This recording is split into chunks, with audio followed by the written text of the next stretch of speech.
Oppo Reno 5. Cool down to win. Oppo Reno 5, PUBG Mobile MENA Esports official designated smartphone.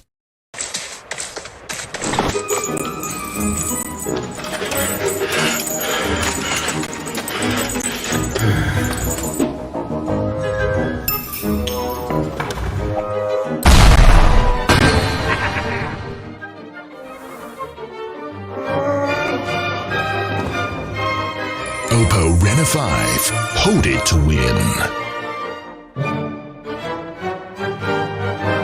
Oppo Reno 5, PUBG Mobile MENA Esports official designated smartphone.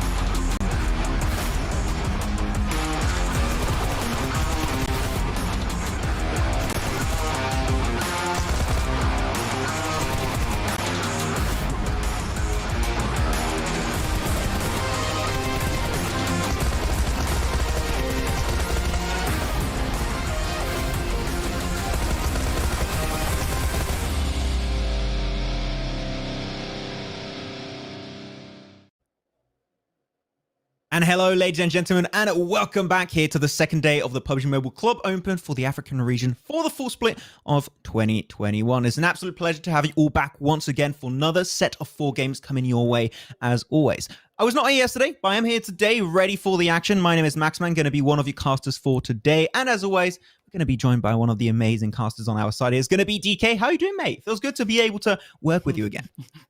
Hey man, absolutely fantastic. Excited to get into today's matches to see what Group C and Group D is going to be doing. Expecting some pretty amazing things to happen.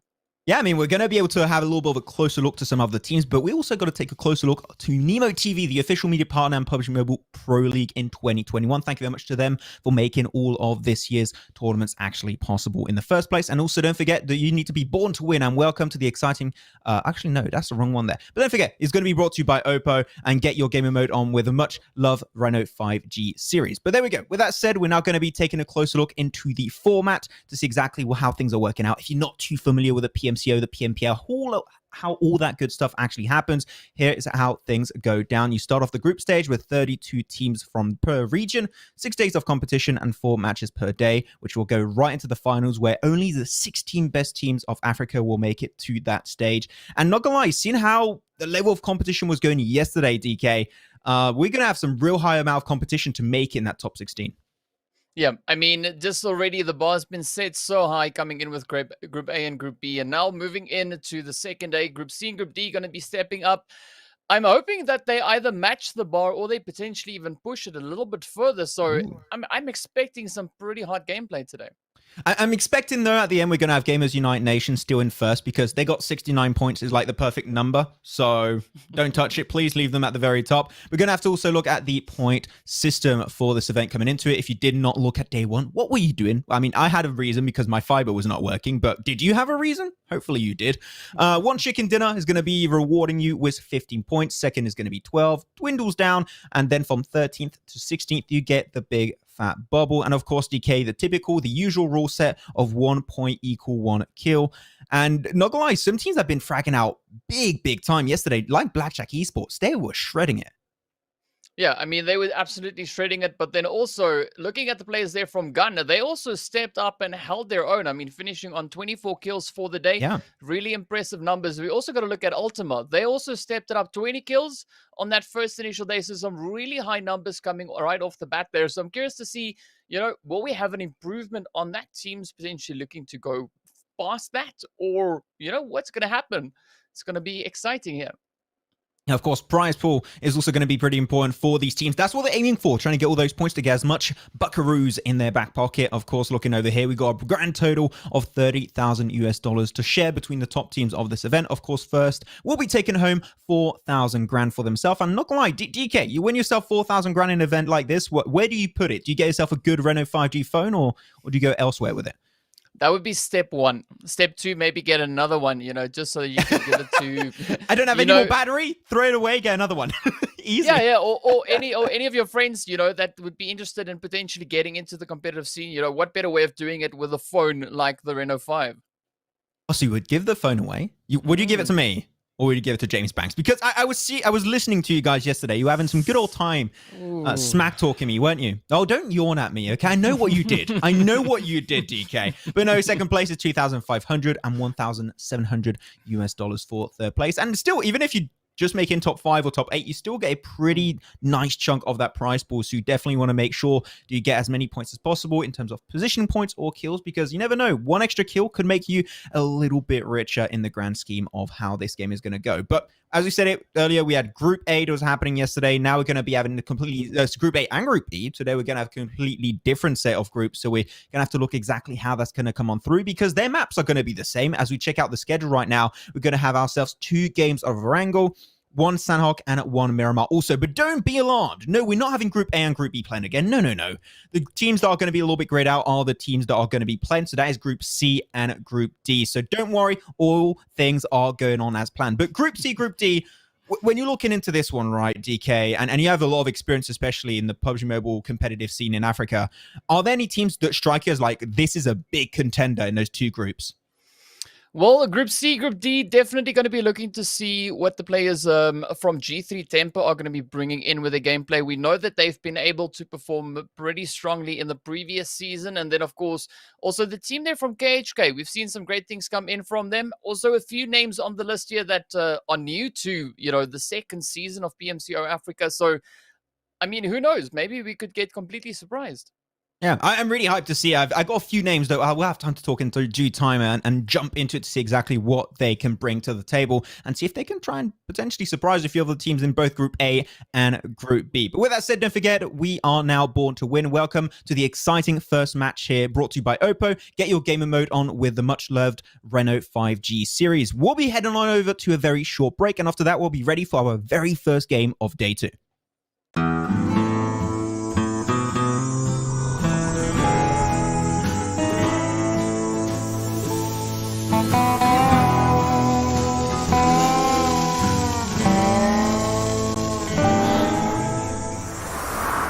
Oppo Rena 5. Cool down to win.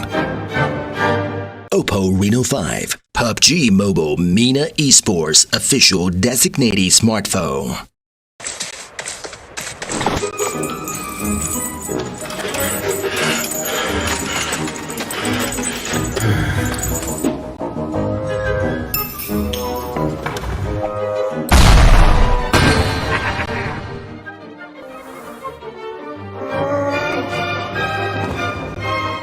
Oppo Rena 5. Hold it to win.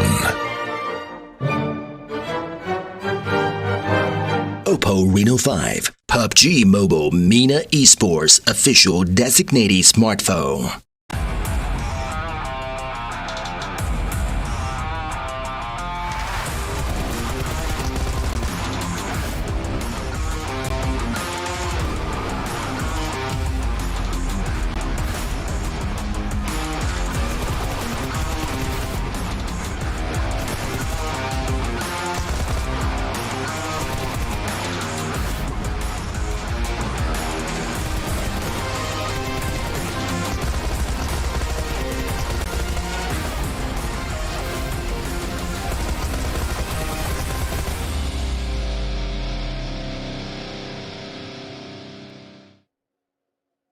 And there we have it. And we are now starting to get ready for our first game of the day here for Group C and Group D. I'm going to tell you, though, we said it, we got some pretty big names coming into it. We'll have a little bit of a closer look as to which names are actually going to be participating on this one.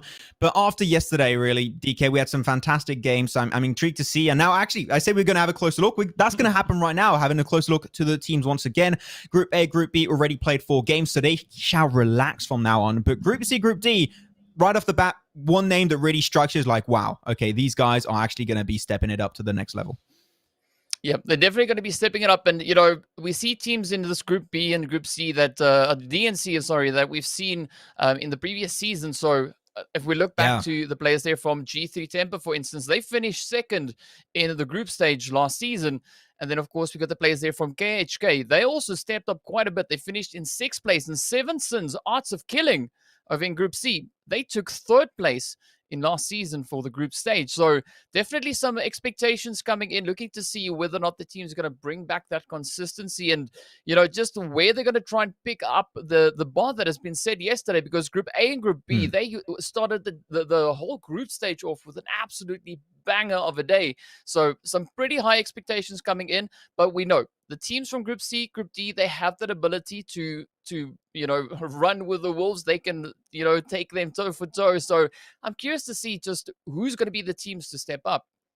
I'm especially intrigued for that one because, and you especially just mentioned consistency there. When you're looking at teams from yesterday being consistent, I'm right off the bat thinking of Dragons, right? They had themselves 46 points without a singular chicken dinner out of 4 games. And if you can do something even just remotely close to a result and a performance like that, I think they could definitely try and play the part and surprise a lot of the teams in Group A and Group B. I'm especially intrigued for G3, as you mentioned there, coming in third place, actually, last group stage. So intrigued to see what they can do this time. And of course, when you're looking at the big names in the African region, you got KHK are going to be up there, C Esport also, and ATL Magicians. So we had a fun time casting last time with James Banks for the spring season. So those are a few names that I'm looking for into Group D especially.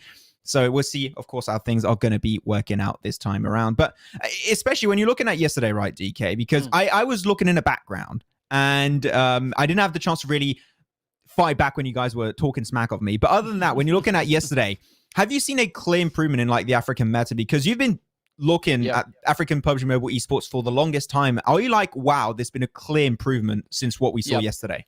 Yep, definitely an amazing improvement. And like one of the teams that really stood out for me in yesterday's games was definitely the Dragons. They just stepped into that day absolutely swinging like I haven't seen them swing in a while. So it's really great to see that improvement come in. But now, of course, it's all going to come down to whether or not the teams will be able to hold that consistency, build up that momentum, and carry through the group stage.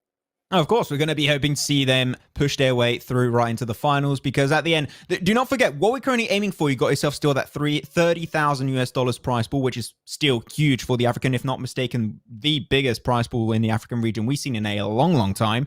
So great stuff to see, of course. But also, there's that one final spot for the EMEA Championship, not a PMPL.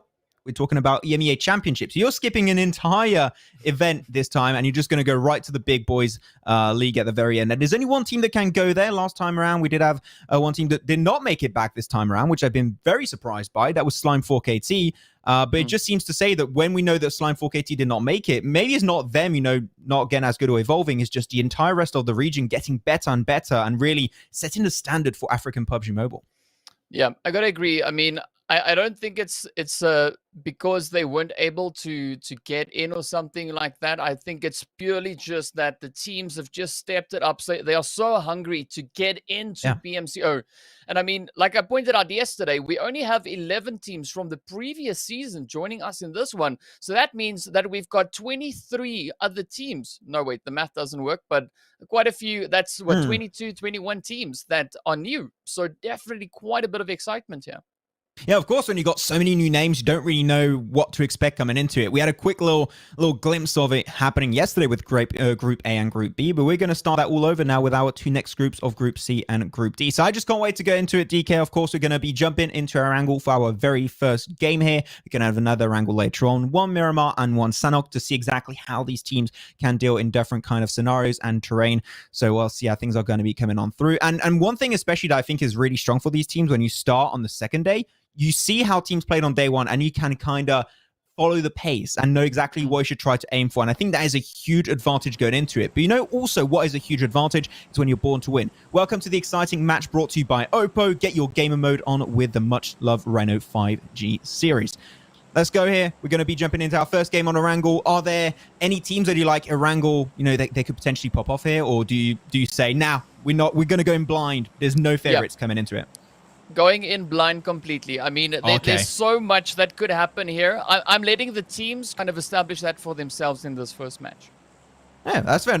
I was going to do exactly that, but I wanted to see if you were biased or not and see if you changed after the past few weeks. But it seemed like it wasn't the case. I changed a lot, actually. I don't know if you saw my background. I got nothing. I moved. Yep. Okay, so you can tell me. I might have to answer a call with an artist and get a painting of DK on my background. I think they'll look really good and Ooh, will enhance the viewing Well, you experience. see, like the one thing that I changed, especially for today, knowing that you were coming back, like Oh. I even went for my kind of Max-inspired shirt that I'm wearing as well. And I don't know if you noticed, but it's very similar, You'll Ah, see once we get back. I was like, we're looking pretty dapper together, but that's why. That explains a lot. You know me so well, don't you, man? It's been a while.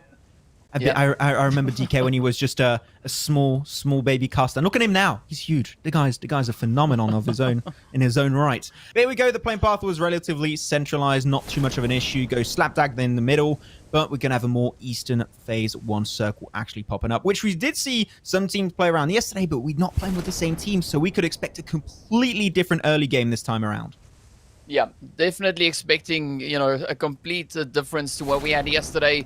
Looking at the map, though, it is pretty nice to see quite a few teams clump so close together over towards that more centralized portion of the map itself. But Lag and G3 already getting up close and personal, and moving up a little bit further, we can see in that more school region, it is looking pretty tight. So I'm excited to see what the teams are going to bring, and especially whether or not we'll have any of those teams getting sent back in the early game. Because yesterday, first match, we had all 16 teams up until about that fourth phase, just hanging on. Yeah. Especially when you think about it, right? That happens on day one. That means that teams potentially have done a lot of research and know the drop locations, the rotation path. I think that sets a really good standard for this tournament, especially for Group A, Group B. You're like, okay, they've done their homework. They know what they're getting into. They are not messing around. They're not going all over the place, all nearly like willy-nilly. They're actually super serious on this event, which I do love to see.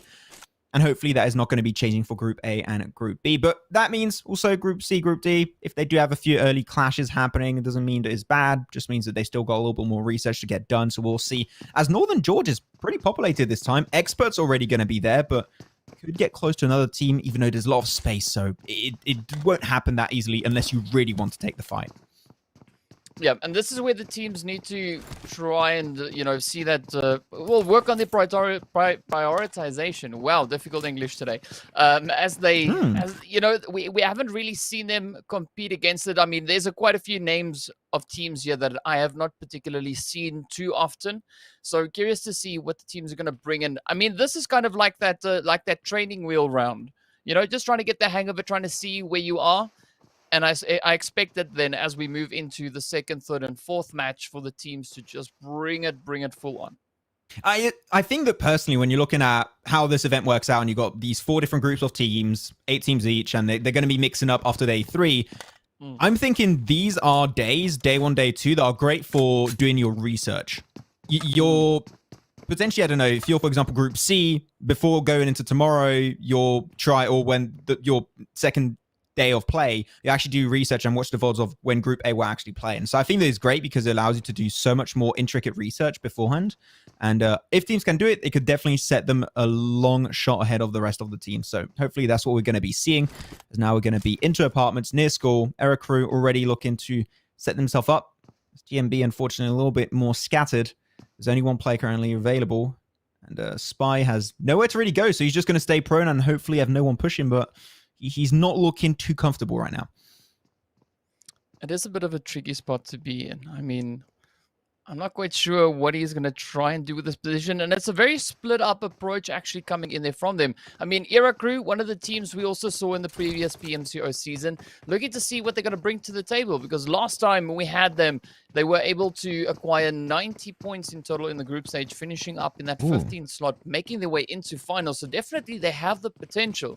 But will they be able to replicate that moving into the second season? And maybe now going up against Tropa, it could be a really decent start for them.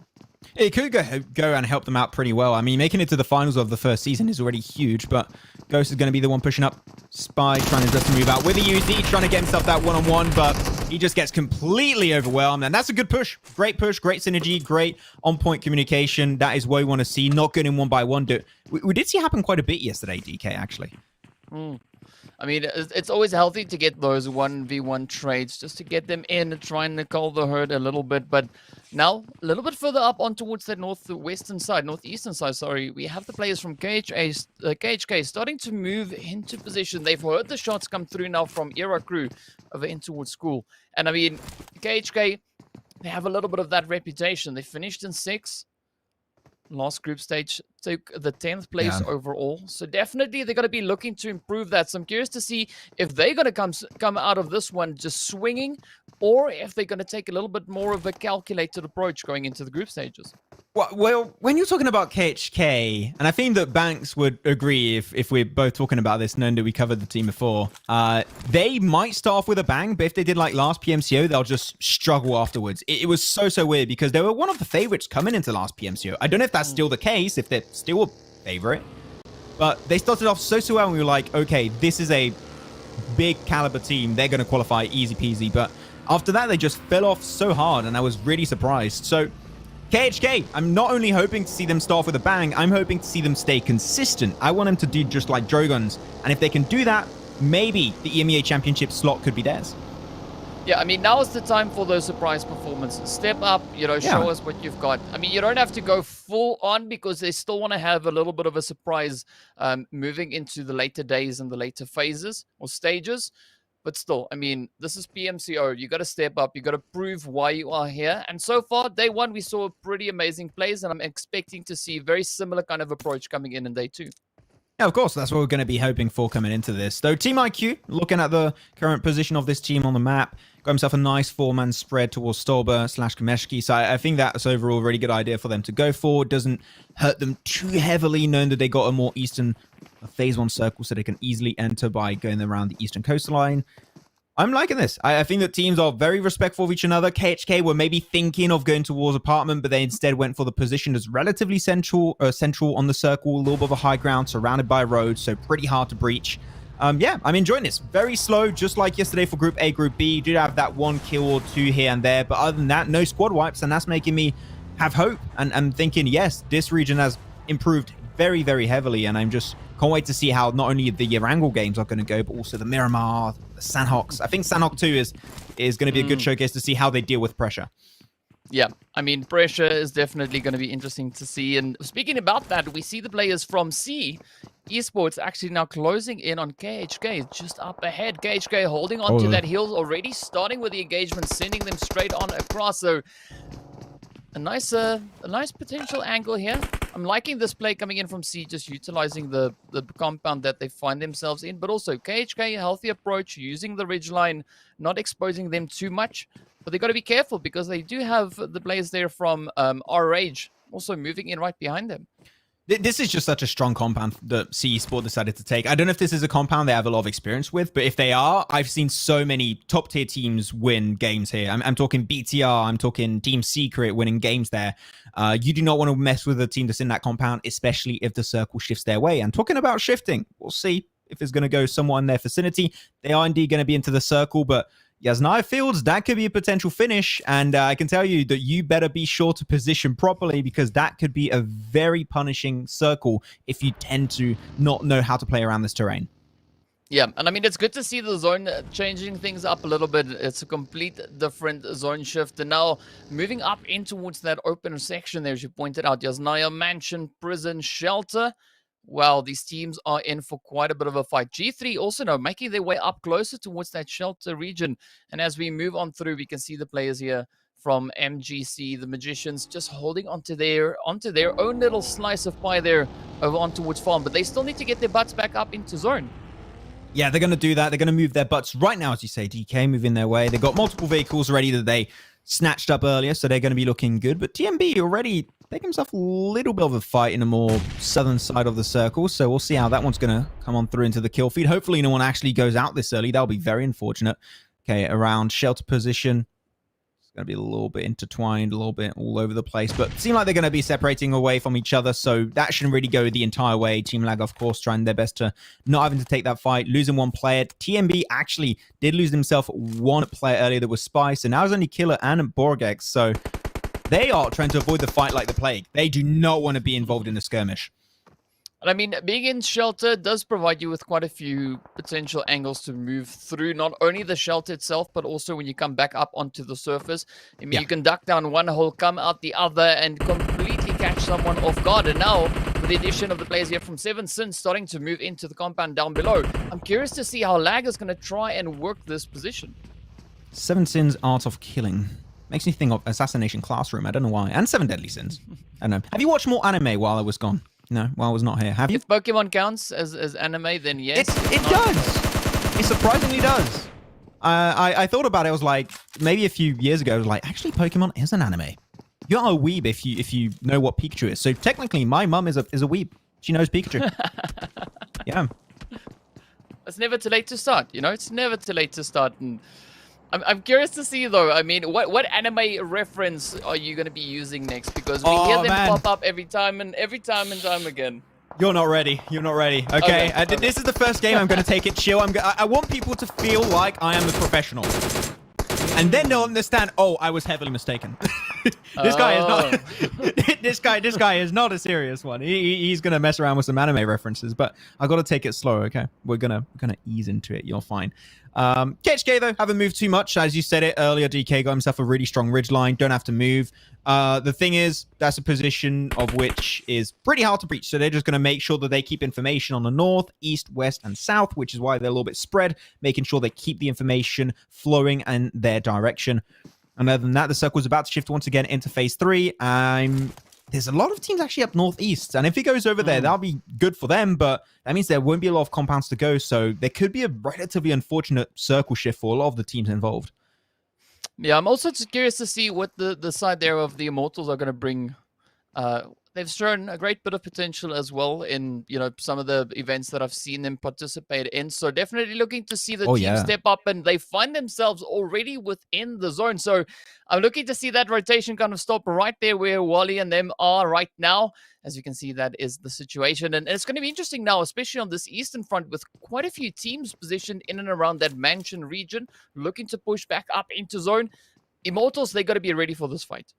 Yeah, of course, they got to be a little bit careful. Some action could be coming their way, but they're going to stick to their guns. They're going to be remaining in that overall position, so some teams will be pushing in that overall spot. Team IQ, they pushed himself away from that big spread out up northeast. Now trying to a little bit more involved, potentially in a kill feed, looking for a few kills left and right. They're going to be finding themselves some players of G3 Temper, but G3 Temper want nothing to do with this one, so Team IQ shall just avoid it like nothing happened in the first place. And just cruising away from the more western side into the east of the circle. But man, everyone's getting involved. What's happening over here? Is this like Fast and Furious 26? I don't know, man. This is way, way too fast. I think it's maybe 27. I think we missed one of them. Look, man, we're not going to lie. No, we're not going to lie. We know they're going to make 27 Fast and Furious movies, okay? They're just never going to stop. Yeah. Yeah, I mean, but hey, like it's a really good series of movies to watch. Absolutely amazing and quite a bit of fun. But also, what could be quite a bit of fun is once these fights start happening. I mean, G3 just pushing all the way through up into that zone, looking to set themselves up. And now the Immortals are finding themselves in a little bit of a tough spot. We got the players there from RH as well as Team IQ, and then also now, I mean, so many teams in the vicinity. This is looking to be quite a difficult play. Yeah, first time I saw Team Rage, I was like, there's two R's, so I'm going to say it like the Spanish way, Rage. But no, that's not how he goes, RH. So I have to get used to that one. It's not a Spanish team after all. Immortals indeed going to get pushed up. Nice position from Slay OP. Though he will get spotted out last second, but that was still able to pin them down, and they are now going to be anchored into this compound. There is no escape. They'll have to try and fight and prevail. Slay OP is going to be taken down eventually, but it will be turned into a one-on-one trade. It's going to be so many off angles set up by Team Rage. Now they're just closing the gap. They pick up kill after kill after kill. Only one player currently knocked away, and he can easily get brought back to life. So now they're just going to try and clear out the rest of the compound. Swally OP. No escape. One nade. That's it. And that's going to be Team R Rage. Pick himself 4 kills and getting rid of Immortals. Yeah, well, RH showing us why they've got the R in the start of their name there. I mean, because that was a really ridiculous play coming in there from them. That was R-rated.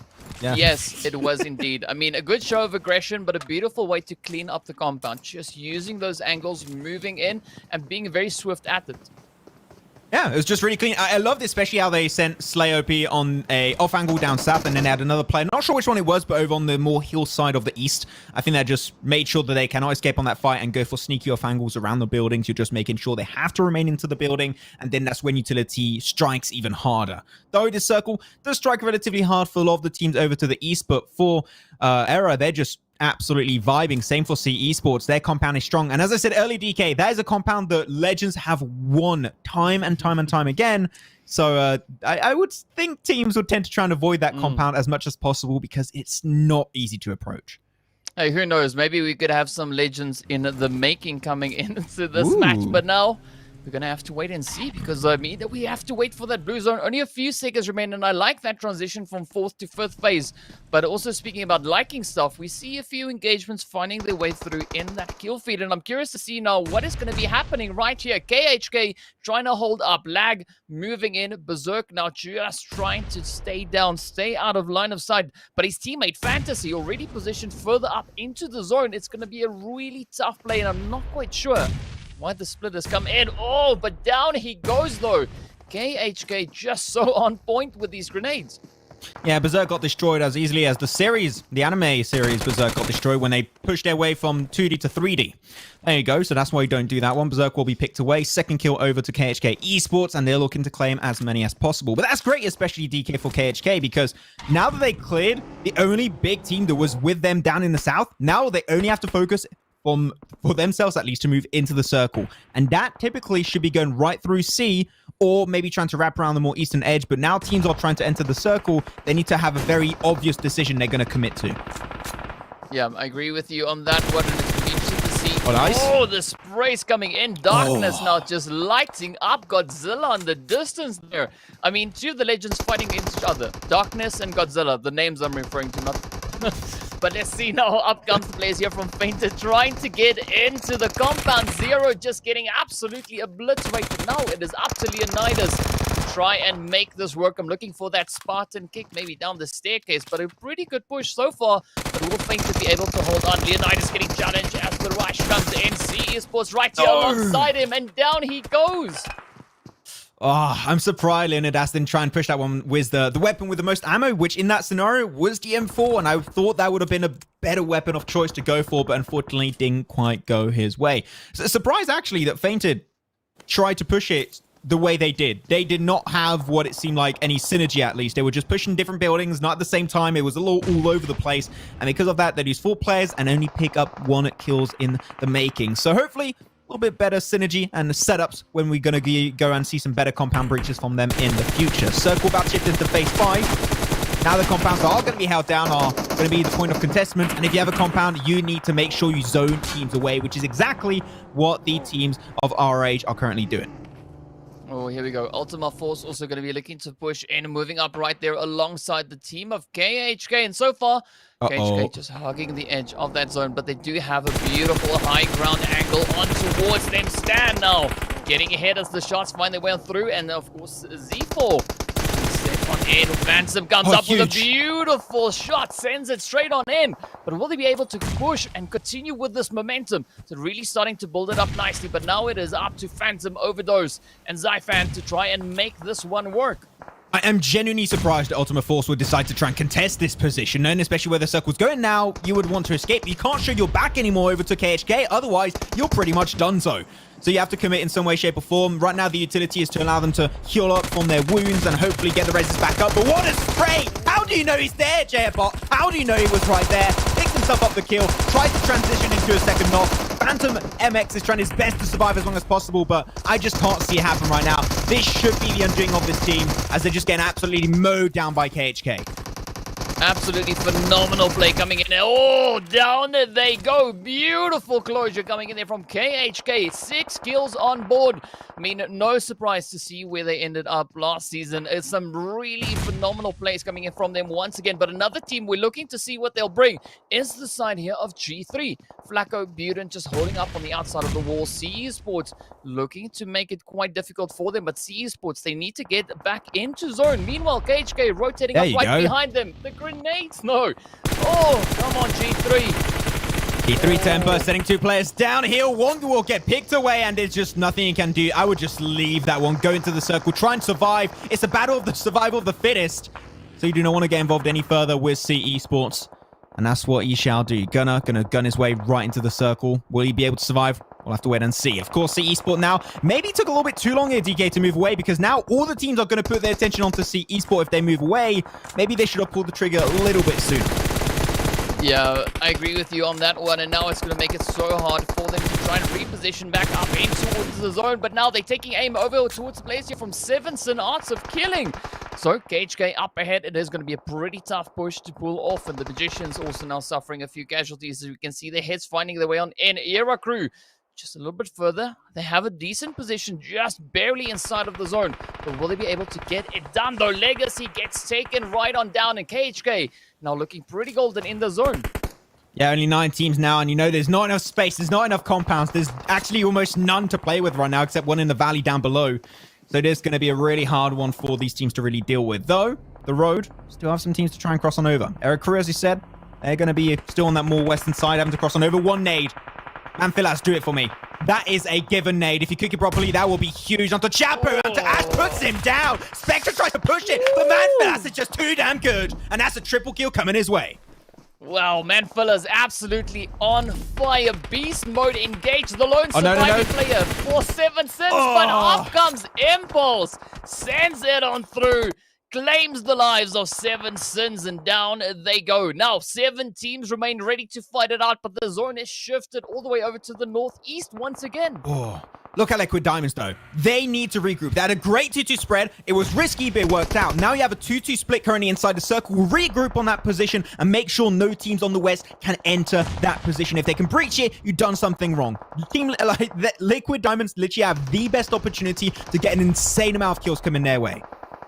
Yeah, definitely some great possibilities to come through, but now the southwestern side is looking particularly tough. KHK now looking to move, and Liquid Demons setting themselves up, so Diamonds rather, setting themselves up beautifully on the edge of the zone. Those quick rotations are now going to try and find their way through. Era Crew also now looking to find that rotational path back into zone.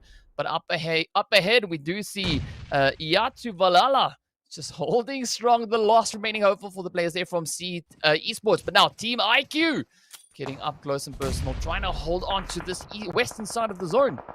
I just want to scream Valhalla when he gets 1v4. That's like a caster's dream. It's the best name to scream out of your lungs right their way.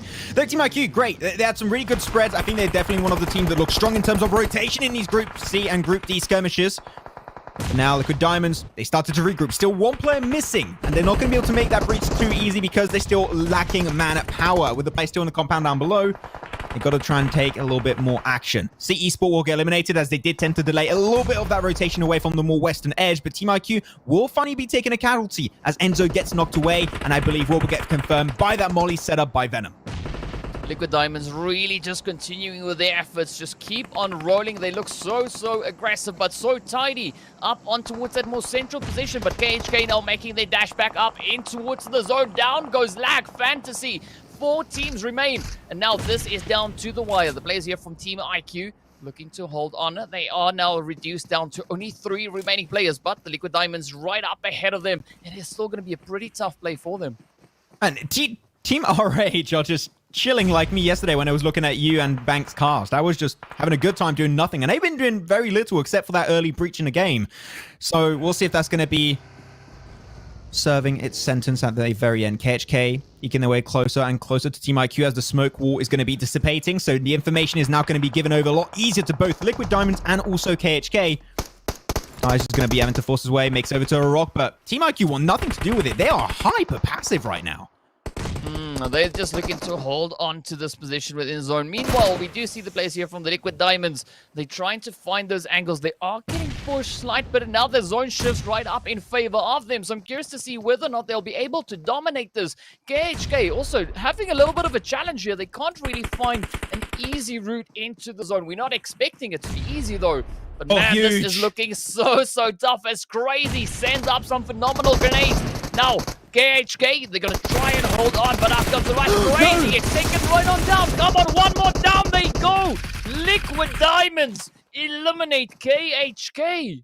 Take the high ground. Take the high ground. Eliminate Team IQ. Heal up first, but then get rid of them. Because RH, they got an objective in mind, and that is to take over that hilltop position. If Liquid Diamonds get there first, they will be taking themselves the first dub of the day for Group C and Group D. But RH, they're waiting. They got himself the timing down to the second. And if they do it properly, these two teams could do nothing because they got all the utility, all the health, and especially all of the helmet and also vest HP that they need. So they're going to be so hard to take down, DK.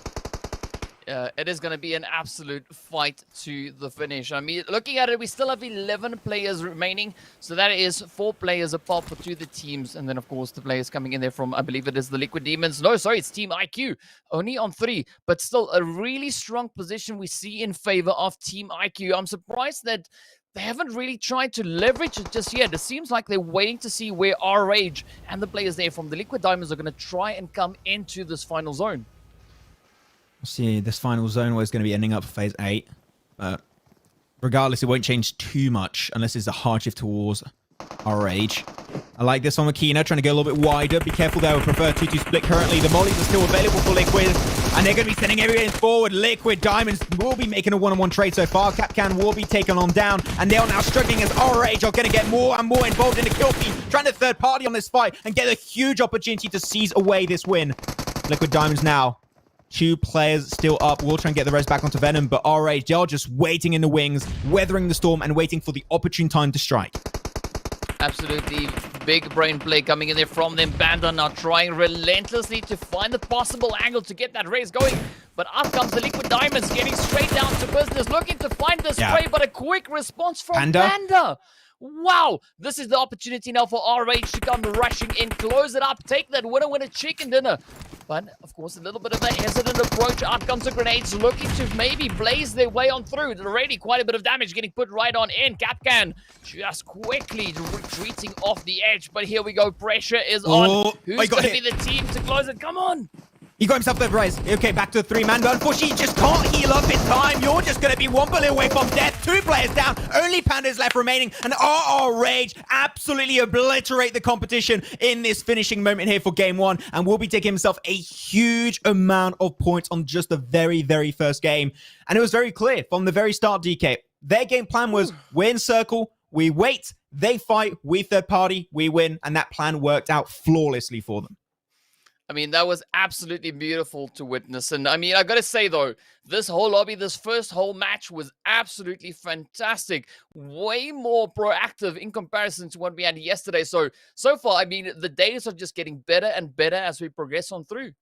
Yeah, it's really looking awesome. I looked at a few games yesterday of Group A and Group B, and I got to tell you, today is definitely looking like there's going to be some teams ready to surprise those teams of Group A and Group B today. So there we go. That's it for our first game here over on Erangel. I've been really happy, and I think especially the team that I'm really surprised as how they transitioned from mid-game into late game. That was Liquid Diamonds. I talked about their 2-2 spread. There was a risky play for sure. If teams try and contest you, you'll not going to be able to fight it off too easily. But the moment that they had 2 players inside the circle, boom, they tried to regroup. It was a little bit slow, could have been a little bit faster and a little bit more snappy on their end. But them regrouping and making sure no teams on the West would enter, they did what they were supposed to do. It was great to see, but at the end, it was a little bit short because of RH. But I think that Liquid Diamonds really have become a threat to be reckoned with right after the first game. Yeah, I mean, some great dynamic gameplay coming in from them definitely throughout this match. And I mean, next up, we're going to be heading into the Sanhok map, I believe it is. So expecting some interesting plays coming in because it's a much smaller map, really allows for that aggression. And already game 1, super aggressive. So I don't know even what to expect in the second one. Yeah, so I haven't heard my producer. We're going to check something out right now. I don't know what it is, so we'll wait for it to pop onto the screen, unless it was a break, which I don't know. But we'll have to see how things are going to be coming on through. But okay, there is break. I got on his break. Okay, that's it. With that said, myself and DK, we're going to head on over to a break, and after that, we'll be ready for our second game here over on Sanhok. See you guys in just a bit.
Oppo Rena 5. Cool down to win. Oppo Reno 5, PUBG Mobile MENA Esports official designated smartphone.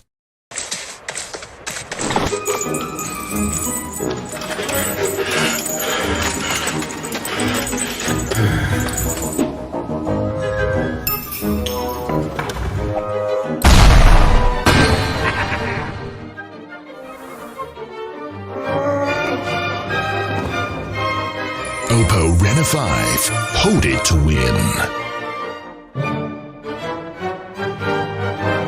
Oppo Reno 5, PUBG Mobile MENA Esports official designated smartphone.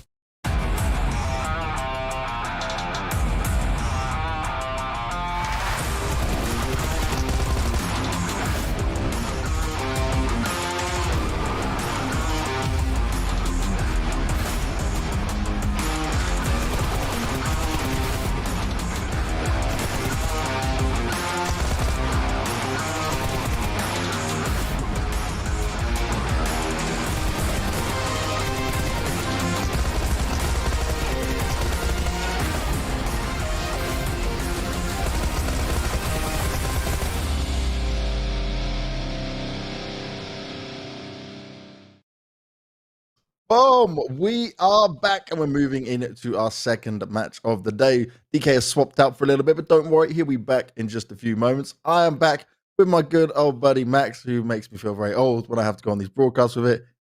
It's so wild, Max, seeing that like you have nothing behind you for now in your new apartment. You know, like it literally looks like you've in a box cupboard here, ready to just cast. Like you've been put in like a mini studio.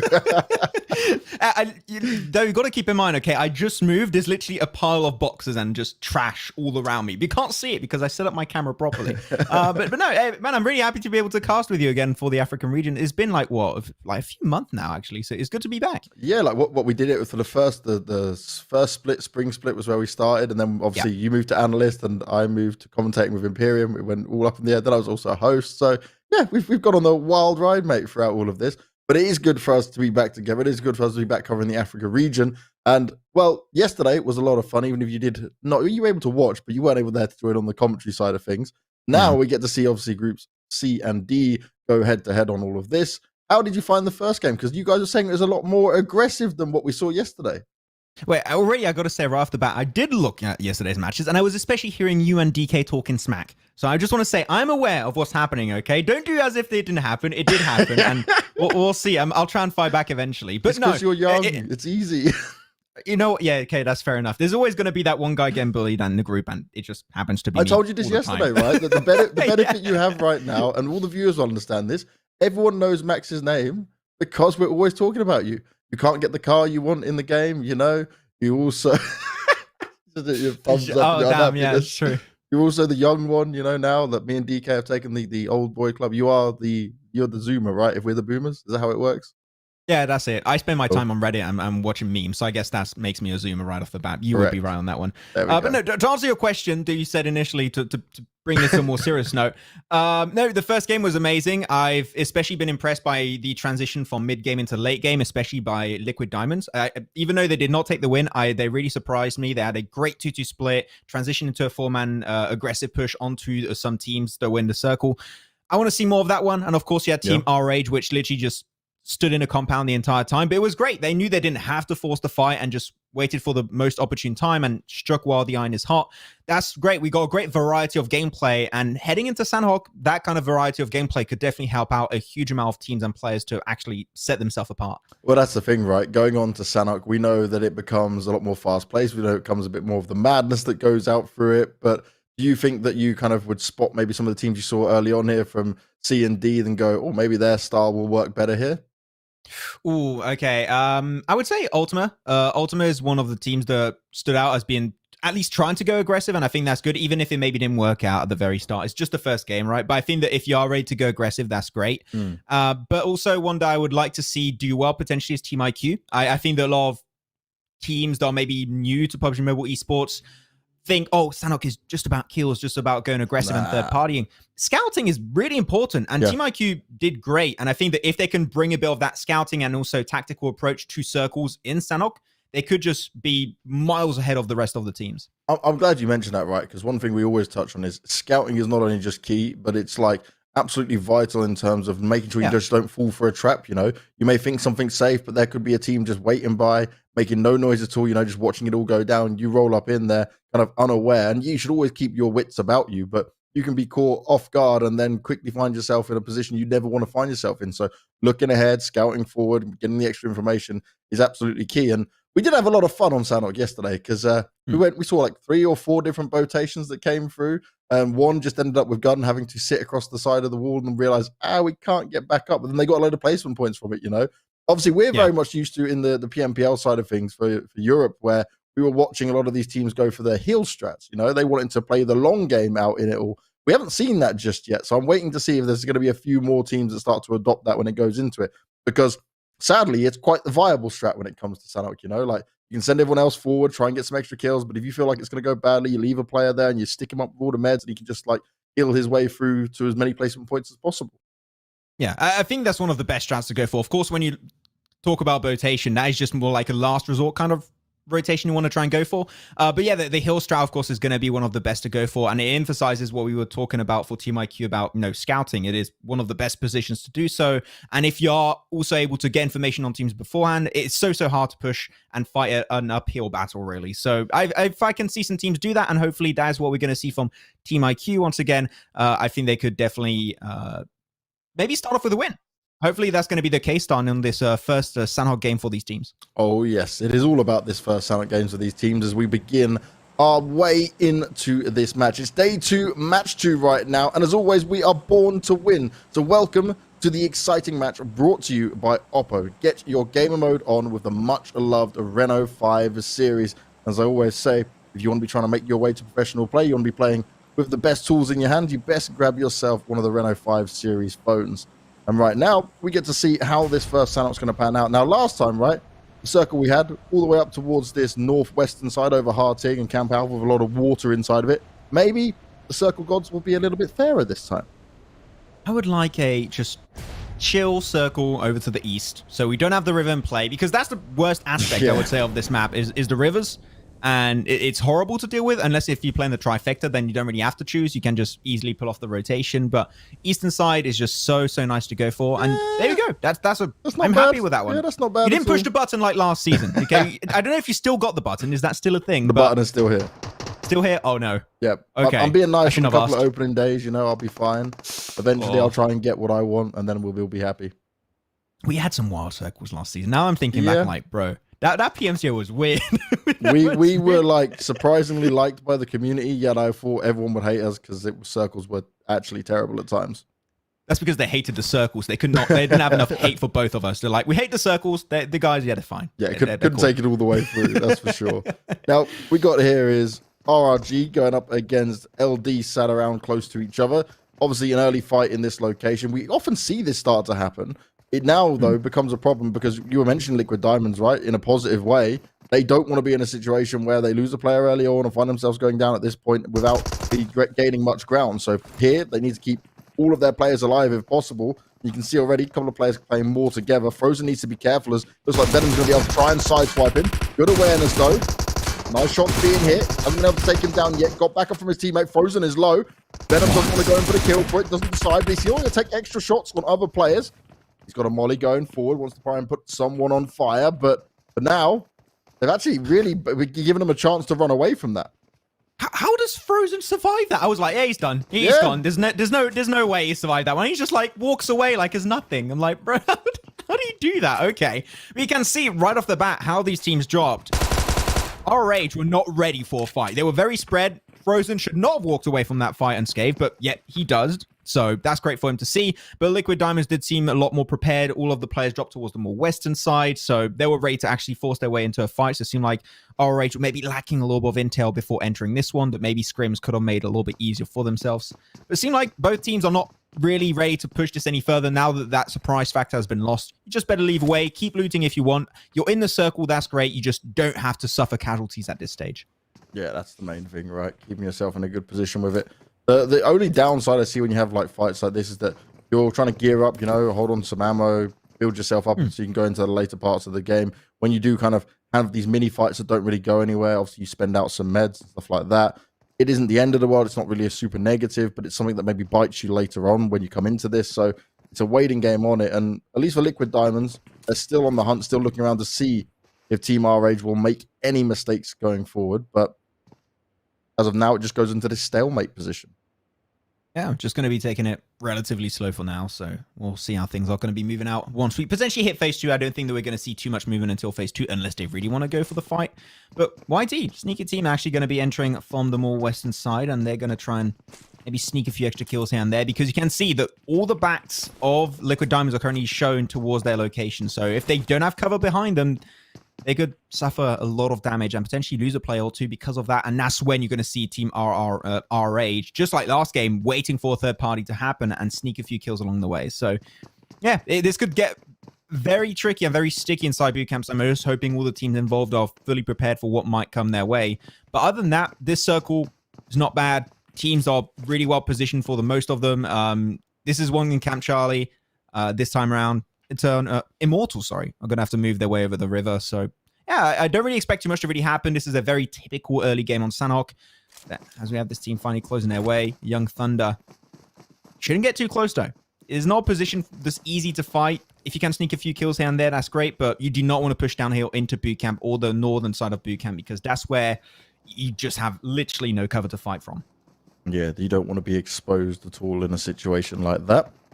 I do love that their name is Young Thunder with the Y-U-N-G as well. We got some gangster styling on the name in there, you know. Some slang with it as well. You know Youngblood, like the UK singer? Yeah. Oh, I love that guy. Is it wrote the same way? I don't know if it is. I've seen that with like Young Arg and stuff like that, but Superior is going to find himself one knock, nearly gets the second as well. His teammates are there to do the damage, and oh, poor Rage. They were trying their best to run away from everything that was going on in front of them. They wanted to get out of the fight they had with Liquid Diamonds. Now, they are firing back, which is nicely done here. Puts it into a situation where now it is just the revive game to see where you can get back up on it. And how quickly can you get yourselves medded back up into a position where you can fight again? Look at Liquid Diamond. Oh, they're sneaking in. They want a few kills. They heard it. Nice shots, trying to make sure they get themselves the res. Akina did get confirmed, so unfortunately they can move away. But really, this is huge for RH, because now they're going to have Liquid Diamonds actually get involved. They could sneak away from that fight. RH do not want to push this any further, and they should escape, but Young are going to get backstabbed right now by Darkness. Are they aware? Was there some noise potentially heard? Yeah, they heard it. Oh, may have been heard, but they didn't expect them to be that close. Crazy will start off with the first knock. Young Thunder, they're looking out. They're well aware of what's going on, but can they handle the pressure? Also knowing that you have to check behind you every now and again, because you'll be slightly scared of that potential attack that could come through. No recoil gave up really quickly. He's like, hey, abandon ship. No, we're done, boys. We're pinned between two teams. It's game over. I'm going straight back into the water from which he came. Fair enough. I mean, at least you're not putting all your eggs in one basket, so you still have two players that still have a chance to win this fight versus Liquid Diamond, but even then, I'm not feeling really confident, because getting pinned in this location is always relatively tricky. Nice nade. Mid HP onto Crazy, that's huge. Venom and Flash, though, you might want to try and join the party eventually, because now you've got a man advantage you're just clearly not using, and you're taking a risk that you should not be taken in the first place. So, or you come as a full team, or you leave. This is a little bit of an all-over-the-place kind of situation they're trying to deal with, which I would not recommend. Yeah, you're basically giving young guys here just a chance, right? You're saying to them, like, oh, there's only two of you actually here to fight against, but we'll make this an even 2v2 fight where you want to overwhelm them with the numbers, assert your dominance, and take the extra kills, you know, and do your best you can on it all. But it's a bit of a tricky predicament for Young Thunder to get out of. They're just looking for the cover, looking to see what they can get done here.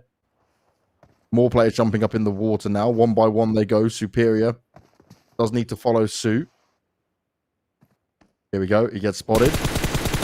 Tries to make the jump, but he does it. But, oh, okay.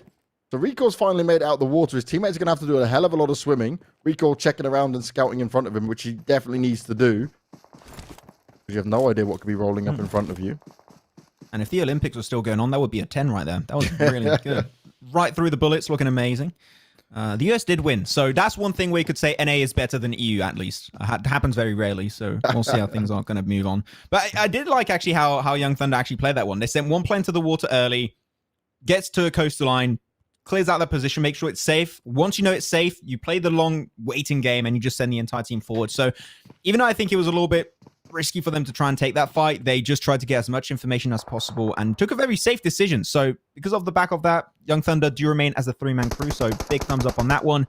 As now we do move towards Paradise Resort, we're going to have a little bit of action. Team Lag are going to try and surround the more northern western edge.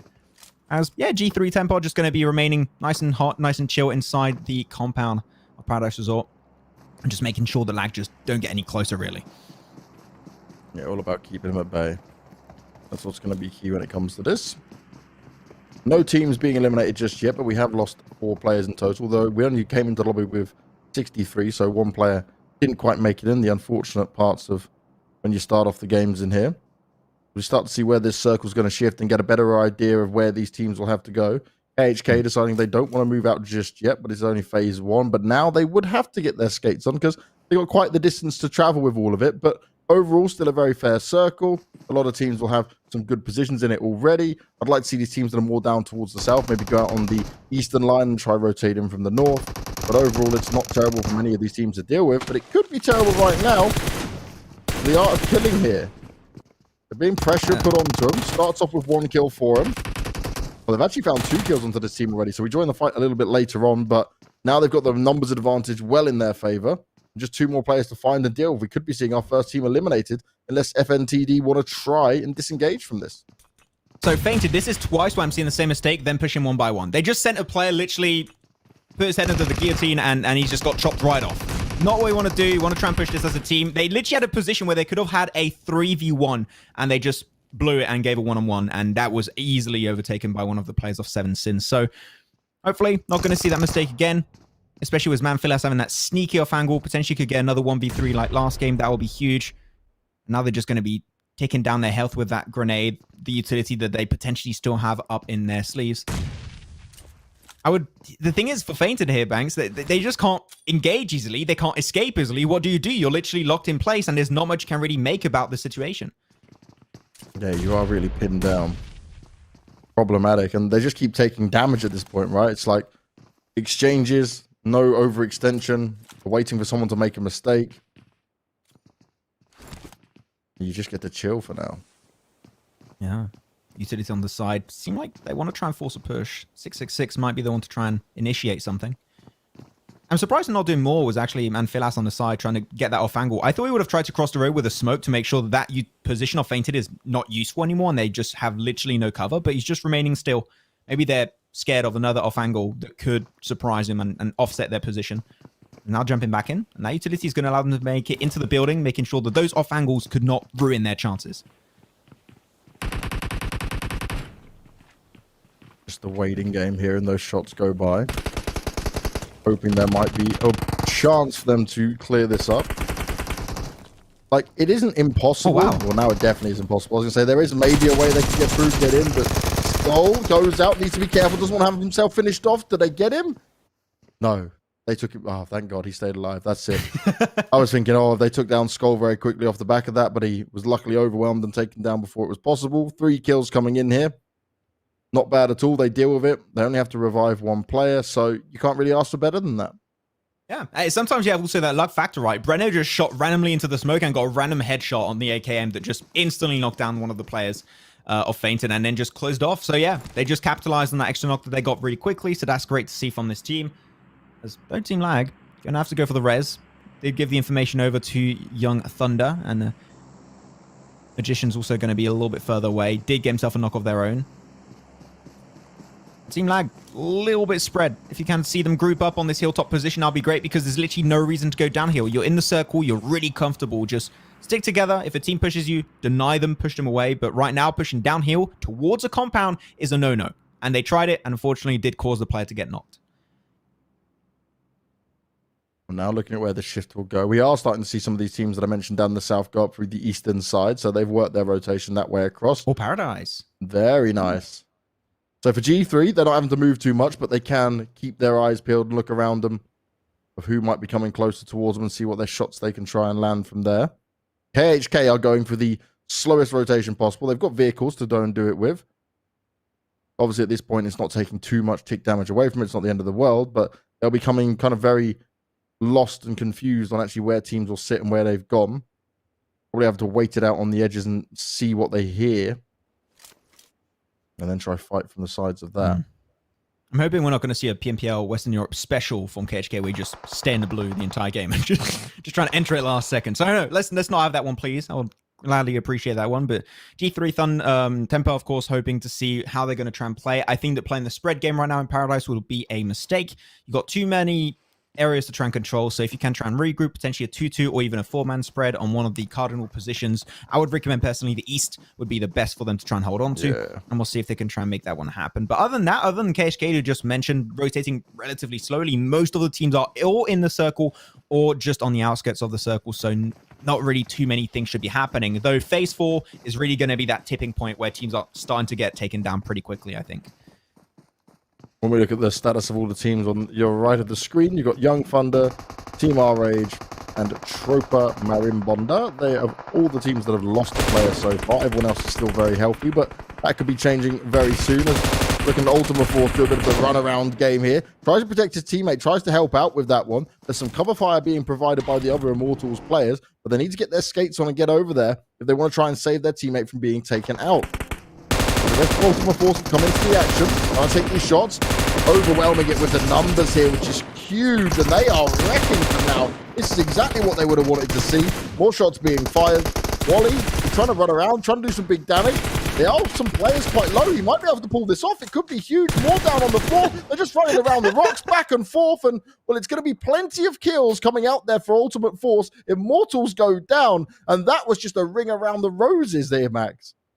What was this fight? This has to be the weirdest fight I've seen. I was looking at it, I really trying to pay attention. I was like, I have no idea what's happening right now. I was trying my real hardest. I don't know if you know the meme, by the way, James, where you got 3 people in the church and they all got a gun behind the other guy's back. And you got a sniper. Yeah. It's like further away. It's like they're all running behind each other trying to find himself. And like, where are they going? And then just have one guy fall and then all the others fell at the very end. But you have to have a team to survive and one team goes down. And the team that did lose their life in the process was indeed Immortals. Let's see if they can try and make themselves something out of that one for the team that did pick themselves up those 4 kills. As now the circle is about to go into phase 4. As I said, that is going to be where things are starting to get a little bit dicey for these teams. We're going to have a domain expansion, just in like Jujutsu Kaisen. Talking about Jujutsu Kaisen, big crossover coming on soon in PUBG Mobile. So I'm really, really hyped for that. I mean, you just put an anime in PUBG Mobile and now I'm just losing my bank account is going to lock my account right away. We'll see. Oh, God, we went really far away from Paradise. We're going to Tapmock now. Ooh. Okay, so he switched it up a bit. Now, we said the eastern side was decided to go on, and now these teams are going to have to get their skates on in a different way. KHK, are they still in the blue somewhere? Where have they found themselves? I mean, G3 listen to me, and that's already their first mistake. Just don't do that. Oh, okay, so it's your fault. Yeah, it's my fault. I'll take it. I mean, I think that everyone now just says it's my fault. If I just even merely mention the name of a team and they lose, it's just, oh, it's Maxman. Yeah, it's not surprised. Also, branding. People know me for that, but not in a good way.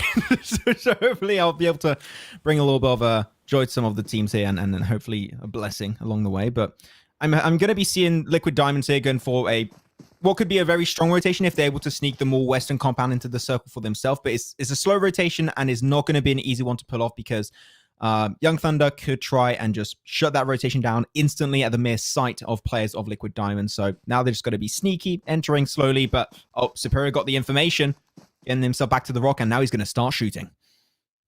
Oh, does he want to pull it now, though?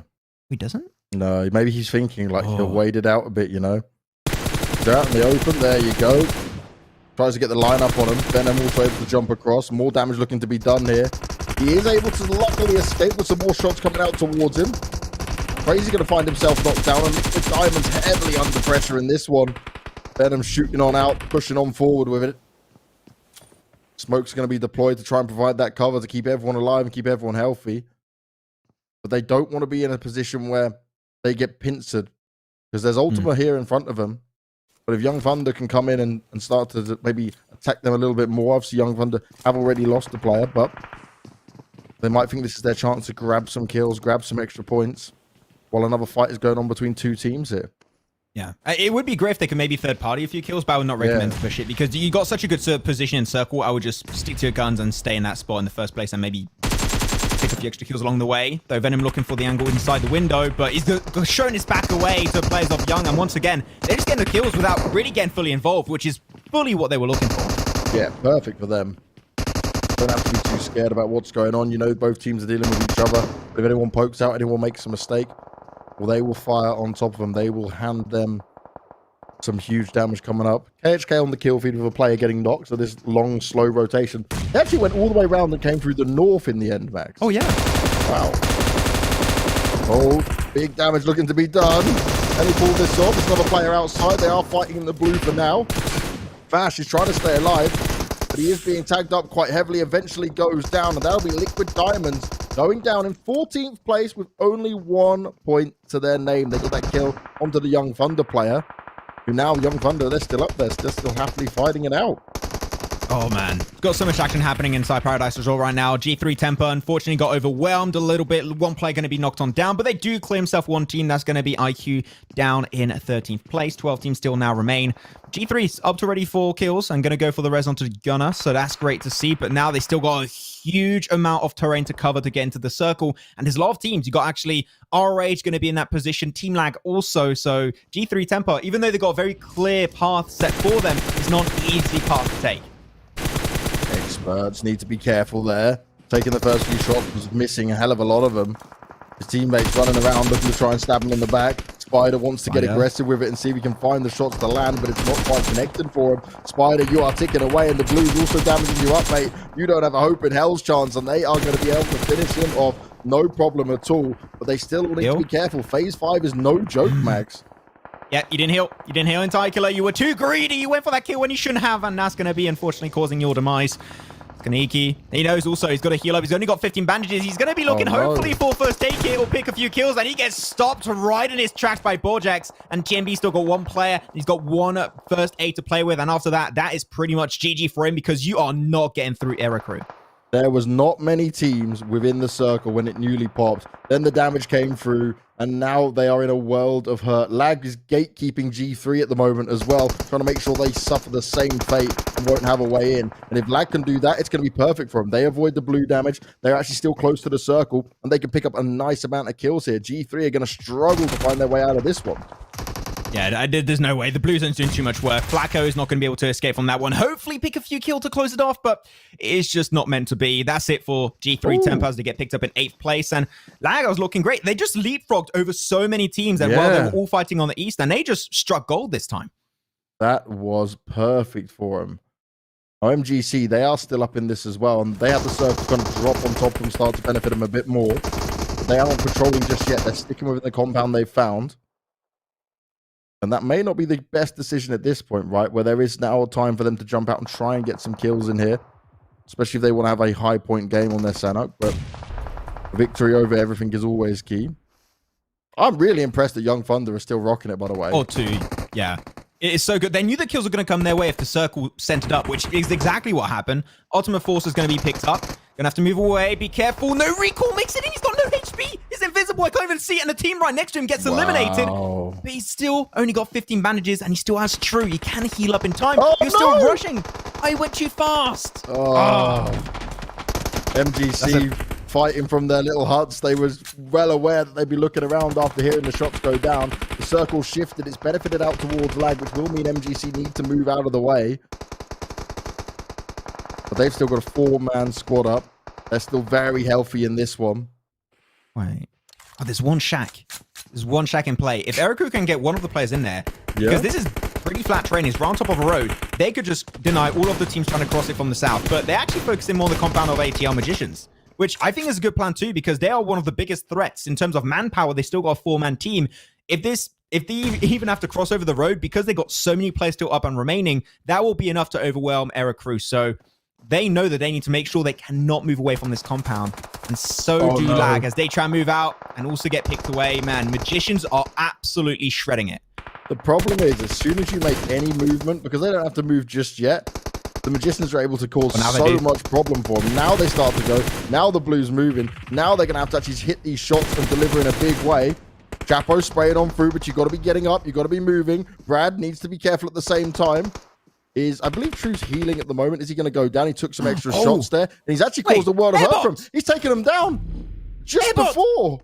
KHK, they're healing in Tatmok. No way. He's like, where are they? Everybody's... Man, this guy was a legend in last PMCO for the African region. And you know what? He strikes again. He's back at it again. He's just trolling the lobby once more. And Brad's like, what's happening? Yeah, Brad's got no hope. How many? How many first aids? Show us. I want to see. He must have had an insane number to survive because they've been in the blue for the longest time. He's done. He's got none. He's done. He's got none. Slowly but surely ticking away, but still will grab a second place. The heel strap pays off for KHK, but a Razor Crew will take the win. But my, oh my, that got mad. The Magicians were in such a good spot back. So I was like, okay, they're good push out now. Right timing. But I think they maybe just a little bit too late when they were taking the extra shots at these guys because you saw it. You mentioned it, right? As soon as they went to move out, the blue was already tagging them up. The main issue with Magicians is that they already used a lot of utility to just make in that position in the first place. When you're in a position like that, the circle moves away and a lot of eyes are looking in your direction. You need utility. You need grenades, you need mollies, and especially more than anything else, you need smokes, and they had almost nothing to play around. So that's why they just tried to delay it. They were hoping for other teams around them to go out first so they could just potentially get a few extra positioning points. But overall, it was still a strong game for Magicians, but I think that in terms of positioning in that game, the one team that really surprised me the most was going to be Team Lag. They leapfrogged over a lot of teams. They were not getting involved in the fight. They centralized quickly, took a strong compound. That is what I like to see from teams. And especially when you're looking on the game of Sanhok, I think that Team Lag really made the most out of what was given to them. Massively so. Now, I didn't notice this until just now, Max. We're wearing almost similar shirts, you know? Got a bit of flowery on there. You know, I've gone for green, you've gone for blue. It's really weird, actually, because you got the shirt you're wearing right now. I got the exact same pattern on for some something I'm going to have on my wall, actually. What is it called? Like paint? Like, no, like paper? What is it called? I forgot. Wallpaper? Yeah, wallpaper. That would make sense, actually. That is, yes. I'll allow you this because you are French, you know. Like maybe it's just a brain fart for a second there for you, mate. But you know, we'll allow you to have those ones. Thank you. I appreciate that. You crack me up. Like, you put it on the wall. Like I'm thinking, it's even a poster, and then you're like, oh no, wallpaper. Yeah, okay, that makes sense now. There we go. So I'm actually pretty surprised that we did this on day one without even looking. You know, we became shirt twins already. I already said this to DK yesterday that like I go for a few kind of okayest crazy ones. You have the real wild colors come out there, so we're starting off strong for day two. I got all my shirts on my left here. So I could even potentially switch mid-cast if I wanted to. I got everything on standby, ready to go. So Max is I am fully ready. Keep an eye, chat. Keep an eye, viewers. We're going to keep an eye on the score. Let's have a look at the rankings and see where we're at after that game. So actually, Young Thunder, because of the kill points they're able to get, will be there up on 22 points for it. A Razor Crew, 19. Team Lag, 16. KHK with the Hill Strat, 1 kill point, but they still got 12 placement points, so 13 is not bad at all. This was very fair in how this was split down, mate. Look at this. This is so weird of a first game on Sanhok, but I enjoy it. You know what? Different teams coming up with different strategies. I mean, Hill Strat is still a strategy per se, so it's still really good to showcase on KHK. But I talked about Team Lag and how I enjoyed them leapfrogging over many teams and understanding the value of specific positions. Young Thunder did that too, actually. They had a really strong position, and you talked about it before the game actually begun. You know, trying to play for the hilltop positions is huge in terms of also information coming your way and also team fighting advantage. And they did not try and force fights. They waited for the teams to come to their way, and because of that, they picked up 12 kills without putting too much effort into it. So I'm really surprised by Young Thunder on this first Sanhok game. Really solid stuff coming out from them. We had a few teams with 0 in there. Immortals fainted. We saw them fighting out. Liquid Diamonds obviously not able to have as much success this time around, only getting 1 in there. But overall, if you think, right, out of 16 teams, we had our 9 teams with 6 points or more. Like, that's a lot in a game of Sanhok, which can be quite the opposite most times. Yeah, normally it is completely the opposite coming into it. So I'm really hyped to see. This is our very first Sanhok. We're going to have a few more in a few days to come. So I'm going to see if that's going to be switching up also. But what I'm the most surprised by coming into this second game now is the teams that did really well into game 1. And I'm mainly thinking of RH. I'm mainly thinking of Team IQ and also Liquid Diamonds. They were not here this time around. So it might not be their favorite map, but if you want to definitely set yourself apart and you want to be number 1 to go in that EMEA championship event at the end of the year, you need to be first. And for that, you need to be good on every single map. 100%, mate. But next, we're going to Miramar, which we get to love and see how people are going to go down on it. Obviously, it's the first time for C and D and how they're going to play it all out. So, guys, stick with us. Don't go anywhere, because in just a few moments, we'll be bringing you Miramar. Maybe just go get yourself a drink or a snack, which me and Max will probably do as well, and then join us in just a few.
Oppo Rena 5. Cool down to win.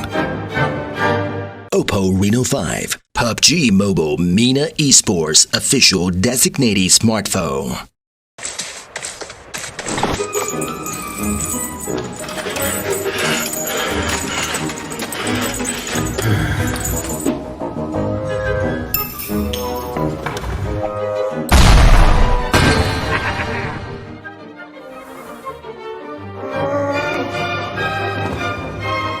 Oppo Rena 5.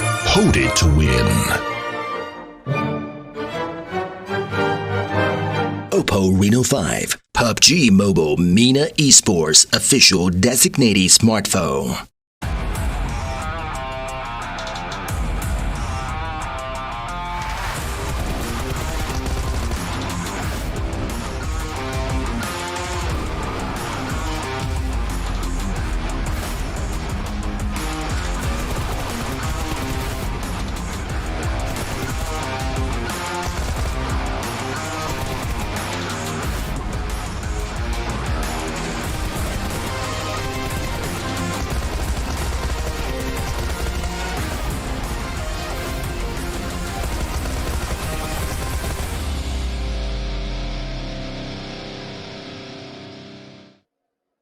Welcome back to the Africa full split here for the PMCO. I am back as always, but this time around we've got DK. There's no longer Max in there. And it's like DK, your shirt is almost on point. We've done very well between the three of us, haven't we? Did you change from the first map, or was that what you were wearing? No, this is what I've had on here we for go. the whole day, yeah. I like it. Now, Sanhok, right, became a bit of a heel strat towards the end to try and get as many points as possible, but there was a lot of fairly split out points in this game, which is good to see, which will make this, at least this group, a lot more interesting. Yeah, some definitely a well-balanced group that we've got coming in here with the lineup and the matchups. I mean, Group C, Group D, very, very close quarter fighting between them. The teams are very even to quite a big extent. And I mean, we saw quite a bit of aggression coming in that Sanhok map with, Young Thunder coming in with 12 kills, and then Team Lag also stepping it up with double digits, finding those 10 kills. Very impressive plays. But now, as we're getting ready to move over in towards the next match, I'm curious to see what the team's going to bring. Oh, yes. Well, I'm curious to see where our overall standings are, because even though we're only 2 matches through here for your groups of C and D, we get to see maybe if any of them are able to jump up or be in a good position way above the other teams, when it comes to this. For now, obviously, the teams that have played all the 4 matches in here and obviously had a decent amount of points, they are going to be quite further ahead. But it's for some of the other teams in A and B who didn't get as many points as possible, where it kind of looks like it could be interesting, Yeah, I'm curious to see who's going to be the first team to make it up in towards the top 8, as you've pointed out. The teams from yesterday still managing to hold on, but, we have to take into consideration they've played 4 games. The teams here for today, they've only now, made it into their 3rd game. So potentially we could see a little bit of a differentiation coming in as the teams really start bringing in those points. But so far today, it's been really, really balanced. I mean, all the teams just bringing it, and I'm curious to see who's going to be the team to step up once we get into Miramar. Yes, that's it, right? Miramar obviously always brings a different flavor to it. It's my favorite map when we get to see all the PUBG Mobile experience go down. But look at this already. A Razor crew up there. We also see KHK up there as well. We've only 2 matches played, the same as Team R Rage, where some of the other teams like Mazexis AF, they're there, played their 4, only got 28 in it. Young Thunder not too far away as well. So just like 1 or 2 good games from these teams, you can really see them jump up and be in a great spot above what some of the other teams are right now from A and B. And that's obviously makes it even more exciting when we have A and C play tomorrow. Yeah, some really, really strong numbers coming in just after those first 2 initial games. So, yeah, expecting some fantastic points to be in on the board after the day here. Era Crew, Team Rage, as well as KHK already starting to set up those points. But now this is where it's going to be quite important moving into Miramar, showing what their consistency is and will they be able to continue forward with that momentum coming into the 3rd match. Yeah, that's what it's all about, right? Because you can also have the momentum, but you can also kind of get overconfident at times. I do look at the other side of the coin, where you look at Team Somalia from yesterday, who maybe didn't start off too well. They had 1 point in the first 2 games, and then they had back-to-back, like a chicken dinner on the last game and then the 2nd place on the other. huge stuff coming from them. But it is time for us to get into the game. It is time for us to get into our first Miramar for groups C and D. And as always, we are born to win. Welcome to the exciting match brought to you by Oppo. You guys can get your gamer mode on with the much loved Reno 5 series. The phones that is on your screen right now. If you want to dominate the lobbies, and you're maybe making your way to become a pro PUBG Mobile player.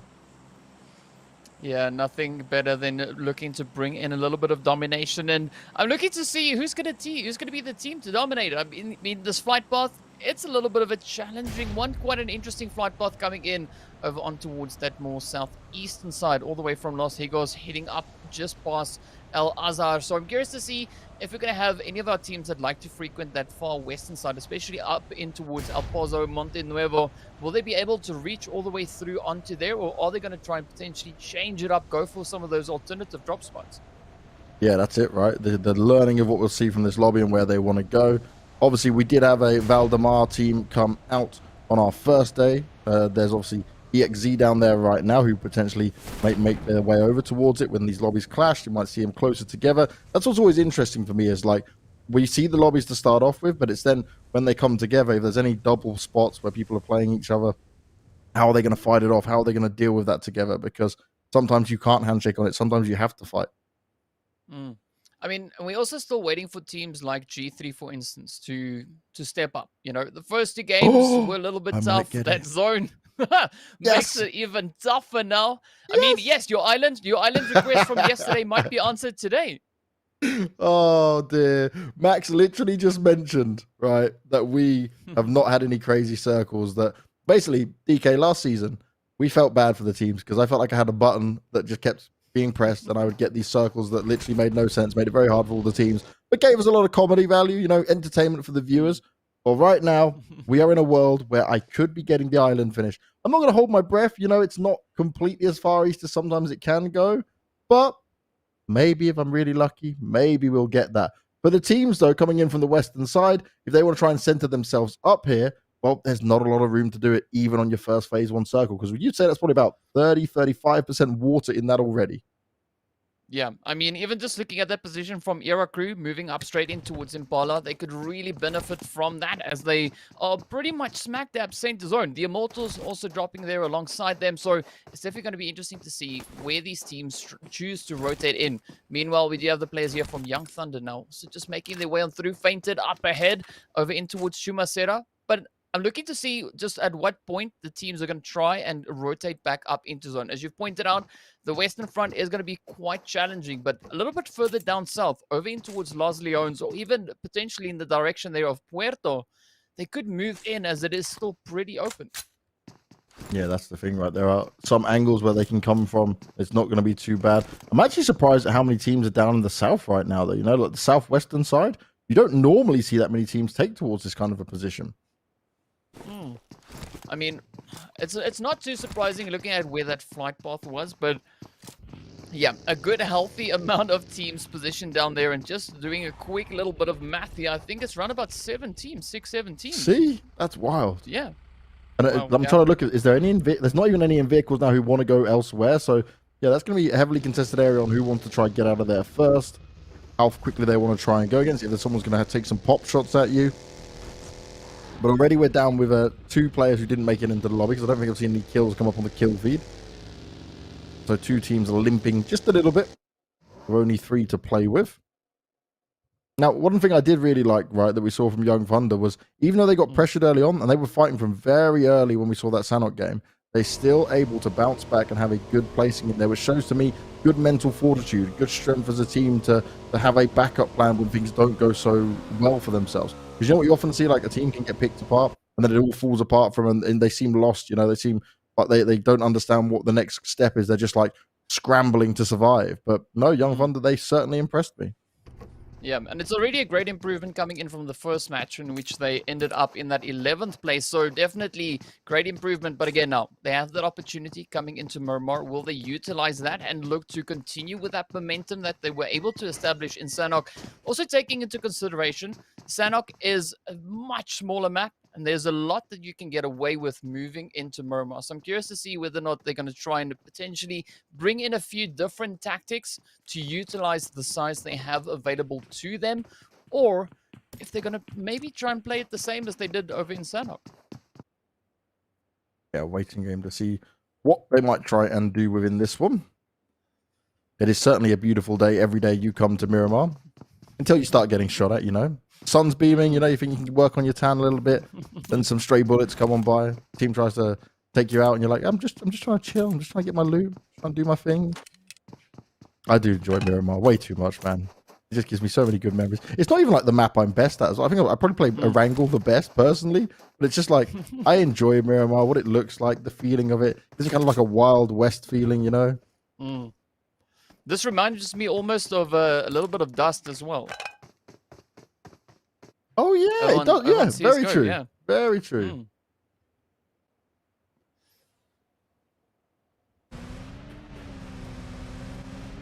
Right, so ATL Magicians just maneuvering themselves around for now, not going too fast on anything. Ash more away from the rest of his teammates. They're a bit further split up with it, but they've got the vehicles they need and how they want to make it work. But it is kind of going to be one of these slower games. Maybe we do get a passive game from these guys now, you know? You guys said that it wasn't so passive on Erangel. Sanhok certainly wasn't, so maybe finally it's turning around.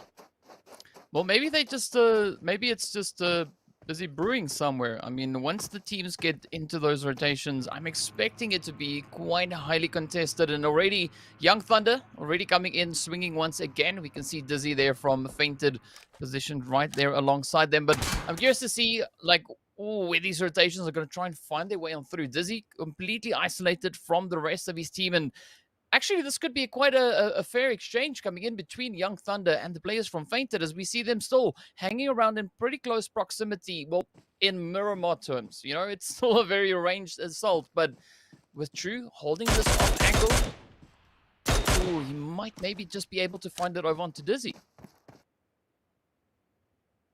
Oh, Superior. Is he going to be able to get the jump onto him? Pushing on forward. He can hear the buggy rolling away. Tries to take the shots. Can't quite make him connect. And well, the buggy's going to be very good at getting away, especially on this terrain. Superior firing out all the bullets. Isn't able to do it. And Power should be able to get himself out of there and back with his teammates. He's now going in towards the blue, but at least he's escaped for now. That's the main thing. Yeah, a very, very slow approach. Man, it's the worst when your buggy's back tire gets blown out. It's fine if one of the front ones get popped. It's not too crucial. But I mean, that back one, seeing that it is a kind of a rear-wheel drive vehicle, you need that to be able to move. But once again now, the players there from Liquid Diamond just lighting it up into the kill feed. So I'm curious to see what they're going to have in store for us in this match. Already 1 kill on the board for them. Good start. G3 hoping that they also step it up within this match. I mean, it's better to start now than never, but here we go. Buden now trying to find that angle over on towards the players here from the Liquid Demons. We do see Flash just hugging the edge of that ridge line. We do have a nice knock over on towards Crazy as well, but up comes Six God now, quickly trying to reposition, trying to get in behind the Liquid Diamonds. So this could maybe be quite a favorable play for them. But the pressure is definitely on. Beautiful angle. Sees him through the smoke. Actually lines it up quite nicely. Good damage being done. Sick God. Looking to do some more damage with it wherever possible. Liquid Diamonds under heavy pressure. Oh, he's spotting him out. Venom. Lots of damage being done. Great control from Six God. He does take a bit of damage back himself, but he's done a hell of a lot of work, and it's now allowing the rest of his teammates to push up and try and take this fight. The health advantage is massively in favor of G3, and they're going in for these kills non-stop. They may have lost one player already, but with the Diamonds split up just a little bit here, they're going to lose their players, and that's 3 kills in retaliation for losing Flacco. Not bad at all for G3 here. Yeah, and now it's all up to Darkness to try and bring it home for the team, getting reduced to the 1 solo player. So good push coming in from G3. 3 players left to try and duke it out. 3 kills already on board for the team as a collective. But now, as we move all the way down onto that far southern edge here, we can see the teams now still trying to make their way on through. Right here alongside them, we see the players, of course, from the Experts coming in only with the 3-man team. Ooh, up comes Legacy. trying to find the spray on in. Will they be able to get it done, though? It is a little bit of a risky fight all the way out in that blue zone. Team's definitely going to be looking to potentially maybe bring it home. I'm excited to see how this one's going to go. Yeah, tries to get the nade to land on top of him. Chapo has to be careful. His weapon's been spotted now. Danzot's like, come on. Poke out again. Give me something to work with. Let me try and take you out here. First aid kit's going to be applied. Legacy's in the back lines of it all as well, though. So they are pinned, but it's just not. They're pinned in a very different way, and that's not what he wanted to see. Danzot's patience paid off massively there for him. Swift kill to be found. But Legacy looking to do more damage with these nades going up. But how much time do these players really want to commit to this? Yeah, I'm not quite sure, but I was hoping to see some magic happen at the hands of the magicians. But so far, it seems like the experts looking to apply quite a bit of pressure to them. Danzot already getting knocked right on down. So this is now that opportunity for the ATL magicians to try and make a bit of a comeback here as the shots find their way on through. And now it is all up to Kaneki to try and bring it in. Wow. Beautiful comeback here from the magicians. Maybe the magic is still with them, but Spectra now just trying to see if he can find those angles.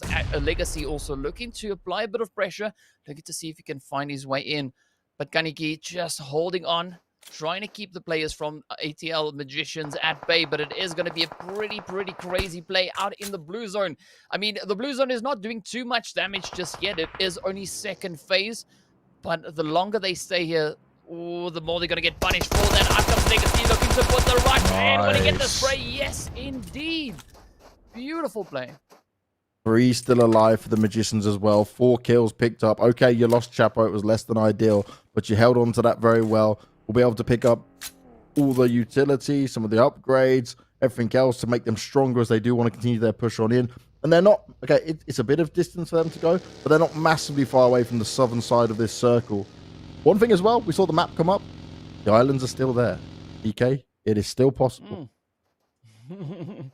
Yeah, it could still definitely happen. And I mean, just looking at how the zone keeps on shifting, that could very much be, you know, on the books for us. We don't know. It could maybe still happen, but now we're going to have to wait and see what that zone will bring. Meanwhile, the players here from Lag are still going to try and defend this western side of the zone. Up ahead, the players there from Ultima Force looking to quickly just rotate their way back up into zone, trying to get ahead of the blue.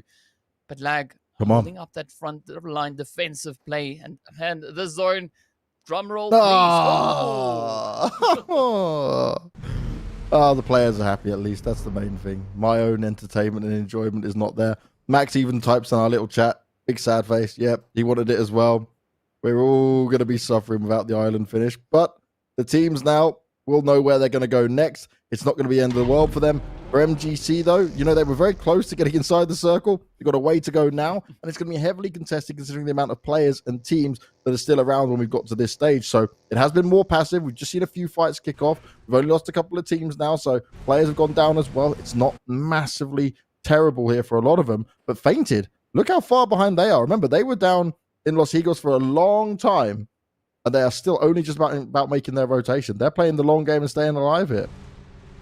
But that is why rotations are so essential on Miramar, because it is such a big map. Players usually kind of get caught out with that blue zone. And also just looking at how the zone keeps on shifting, if you're not in the zone or actively trying to get into that zone, it just becomes harder and harder as we progress through these phases. And now Young Thunder themselves also getting enveloped by that blue. The players here from Ultima Force just quickly rotating out of Los Leones.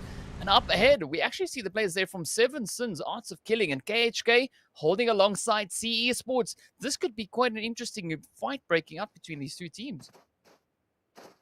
Certainly could be. And KHK, well, the Hill Strat got them a nice amount of placement points last time around. Can they walk away with some kill points in this one? And a good placement on Miramar would be huge for them as well. CE Sport have been spotted. Some shots coming out towards them.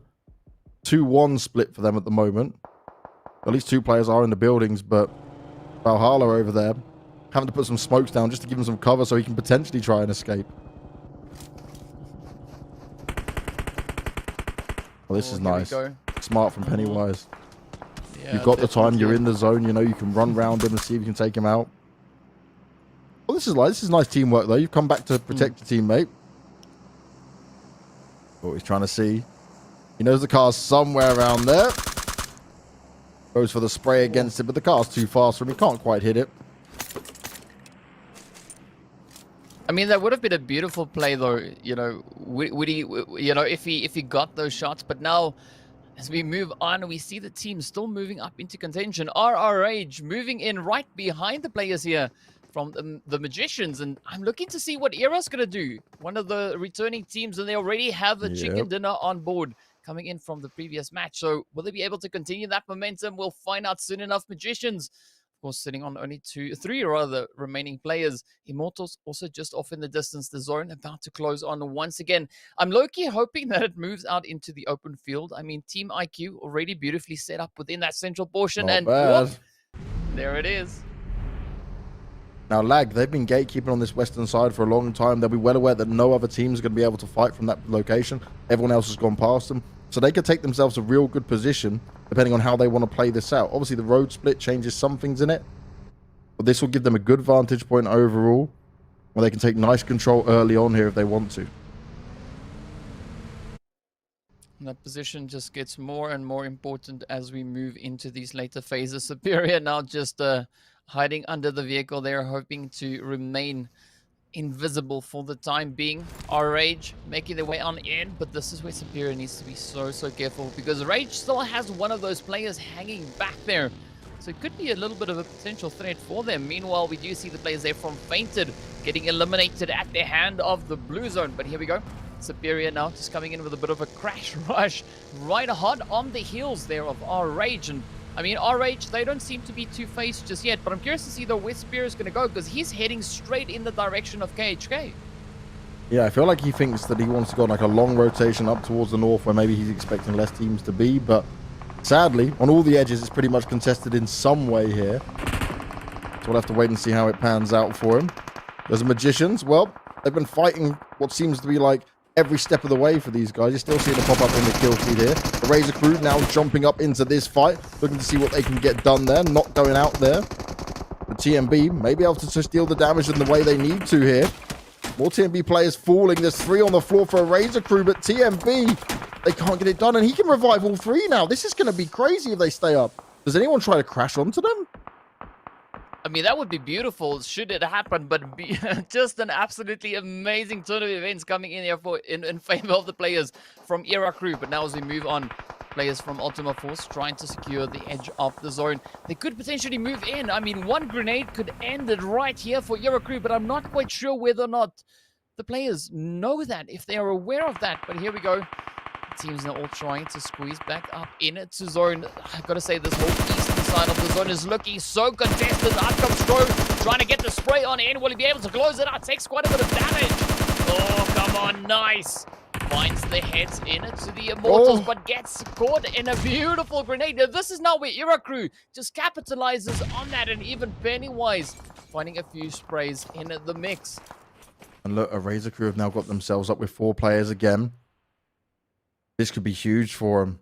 The Immortals are there, 3 players in front of them. Shots have been heard. They know what's going down. Nades could be what saved the day, though, for Immortals in terms of not having the numbers so massively in their favor. Oh, big damage being done, even getting 1 knock as well. It is 1 knock enough to convince him on the push he wants to potentially try and make. These nades have got to be perfect. A little bit hard to see exactly how to get them going, especially considering all the smoke that's down. But Immortals still want to try and throw out the grenades, continue to just be putting pressure on a Razor crew from start to finish here. I mean, the smokes here really being the saving grace for the players of Era, and also seeing that they're in that little shack. Oh, the Immortals not being able to see that just yet, but here we go now as the teams get ready to move on. That zone circles up beautifully in favor of the 7 Sins Art of Killing. Meanwhile, KHK just letting it rip up in towards the northeastern side, but still now, Era and the Immortals about to go toe-to-toe, as we can see the Immortals now realizing they all in the shack. Here they come, getting ready to apply the pressure. Brad with a little bit of pre-fire, trying to see if we can create a bit of an opening. The rest of the team now just huddling up in the shack still. Oh, Sahil, send it in, come on. Oh, it's right on point. Nearly. It bounces back. Up comes the next one. Here's it in. Yes. Goes though further away. He needs to be careful. That's going to be a Razor crew done and dusted. Very well played from Immortals there. They bided their time. They used the grenades to flush them out. And a Razor crew, they couldn't handle the constant pressure that was being put on them. Now, though, they've got to deal with plenty of shots coming out from other teams. We have a very, very open area for these teams to deal with. I wouldn't want to be them, that's for sure. Still 11 teams, by the way, considering we're at phase 5 right now. Wow. Yeah, this is going to be absolutely crazy, but this could be the game in which G3 steps up. We know at times Miramar is a strong map for them, but will they be able to make that bounce back and put some decent points on the board? Of course, going up against the players here from our range, that could be the opportunity, but no, Slay says, I'm just going to come in with the spray, sends it through. Absolutely brutal play. What? G3 Temper, they wanted to escape in their vehicles, but our rage were there ready and waiting. And it was quick, it was fast, and it was on point. Lasering them up, putting them down. And they'll be very happy with that. They still sit with 4 players in this lobby as well. Wow, I mean, RH almost completely unscathed in these exchanges so far. But now, as we move on through, the Liquid Diamonds get eliminated 19. Could we get another? No! Oh, come on! Oh! RH are on a mission. Damage being done across the boards. The Magicians have fallen next as well. Immortals wanted to escape, but they're going to be falling. And this is huge. Pala went from not even being on the round leaders to now up at 4 kills and in first place. This is an insane game. I mean, what is it going on? Whatever our rage changed between this previous match and this one is absolutely insane. But here we go now. The players from CE Sports holding on towards the position over in the northeast. 6 teams remain. 7 Sins still holding that centralized position. Lag position just up ahead of them. We can see Breno now trying to get the spray in. Trying to find a little bit of an opening, but Berserk and Zero still holding steady behind those hay bales. Off in the distance, the absolute beast team for the match so far. The players there from our rage now getting caught out in the open. It's going to be interesting to see how they're going to try and pull off that rotation back into zone. Yeah, it's going to be very hard for them. They've got a long way to go in a lot of open area. Teams can see them from far away. You can see why they're being so cautious. What, are you still hitting shots like that? And it is Pala, of course. That's some distance he was doing that at, DK. They may be in a good position here in the circle centered up. Compound to play from. They got to be careful of these windows, leaving themselves open to be attacked. Or Lag, by the way, have been in the circle for a lot of the time. At good positions, but they've just not been able to fight. Oh, but Zero definitely trying to change that. Is he now takes a bit of an engagement over towards the players there from RH, but RH also now just comes flying into zone. Breno on the receiving end there sends up a beautiful spray. Up comes the rest of the team. Are they going to try and hope for a better play? Lag just on the opposite end. They're going to be so careful, but that grenade is just on point. Up they come now. Ultima get eliminated. Up comes RH. Oh, Zero. What? We mentioned it. That push on him was going to be difficult. It's so open. RH thought it might be clear, but it was Lag to finish him off after all the damage was done by AOK. And now Lag will start to move out themselves, but they also have to be careful. This is not going to be easy. Art of Killing are in the best position to win this game. They've got good vantage point over everyone. They've got a compound to give them enough protection, and everyone else is out in the open trying to find some success in it. Somehow, Young Thunder is still here, by the way. Superior is still alive. I didn't even notice that. What is going on? I don't know. This is a crazy match. But I got to say, though, I just realized Breno got that whole squad wipe. Oh, he stole it away? Yeah. No way. He stole it. Not a single kill for Lag. No! They've been trying so hard. They've been in good positions. They've been playing smart and... Oh, that's going to hurt. That's definitely going to hurt. Fair play from Breno, though. Steal it while you can. That's the name of the game, you know? Focus on yourself. Now Lag are going to be put under more pressure. AOK continuing to light everyone up wherever possible. Now, CE Sport, they've been down. At one point, we saw them earlier with 3 players. Now they're down to 2. They're not really able to push further ahead. Lag leader, he tried to go further. Tried to get in the vehicle and get to his teammates, but instantly he's blown up and dealt with no problem at all. I'd love to just see what Superior's doing and what his actual plan is here. What cover does he even have? A vehicle, maybe? From the distance, I'm trying to see that. Maybe it looks like a buggy there with him. I'm Yeah. not quite sure what it is. I mean, yeah, Superior, he's just chilling behind the buggy. He's just patiently waiting, trying to see what the rest of the lobby is going to be doing, what the zone will bring. And, well, he's got a few seconds left to try and make that call. But, I mean, 7 Sins, they have just been absolutely dominating the zone so far. And I'm curious to see what Lag is going to do. I mean, you've pointed this out. They've been trying so hard. They've been playing so many interesting tactics, but so far, none of that has worked out for them. Up comes a grenade getting sent on through. Fortunately for Lag, all the vehicles have been exploded, so they can use that as a brilliant piece of hard cover, but they still need to try and get back up into that zone. It's all about this long shift. 7 Sins, they're chilling. Oh, Superior, you sneaky. Oh, Superior. 7 Sins can hear this, but I don't think they understand where it might be coming from yet. He will be dealt with. It will be a 4th place. He knew he had to move. It was time for him to strike, but Manphilus, he was there ready and waiting for it. It's just such a good spread here from 7 Sins. They have every corner covered. Oh, yeah. Sneaky.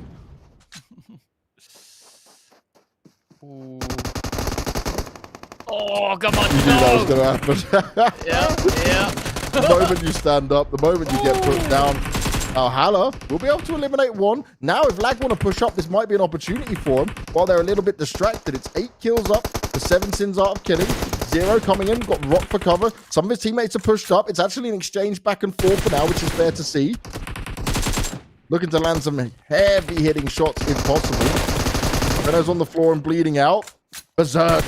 Nicely done, going in for more, looking to eliminate as many of these players as possible. Going to try and pull off the revive as well, but he's being cautious.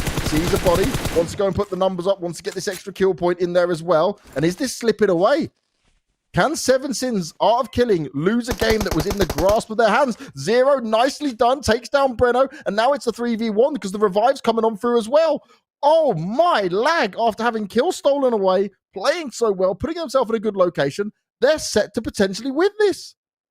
Yeah, they definitely are. And now it is all riding on the shoulders of Skull to bring in that absolutely insane clutch. But we've seen this happen before. We know it is possible. But will it happen right here, right now? Lag getting ready to move in. They've got 2 kills on board. 0 holding a beautiful off angle. Berserk, Fantasy clearing the compounds as they make their way on in. Fantasy focusing on that top floor. Up comes Berserk, trying to see if he can find it. But Skull, he's just lying in wait. M249 at the ready. No. He hears it, Skull. He is so tense right now. His heart will be racing. He knows that they can come from any angle, any position. They're going to try flush him out, but they don't have the info. Berserk, not checking it just yet. Not quite going all the way around. Maybe he thinks now this is the building because they've tried to nade it out going forward. How does he want to play it? Where does he want to put this nade? Okay, I'm not quite sure what he was trying to do with that one, but, you know, poor Skull's just having PTSD right now. Sees a nade go past, was like, okay, it's not coming for me yet. I hear the footsteps. What do I do now? How do I try and handle this? Oh, they're dancing. They're waiting for him to try push out. 0. Stunting on him a little bit here. Oh, they know. Skull jumps out. Skull goes down. Very well played at the end there from Lag.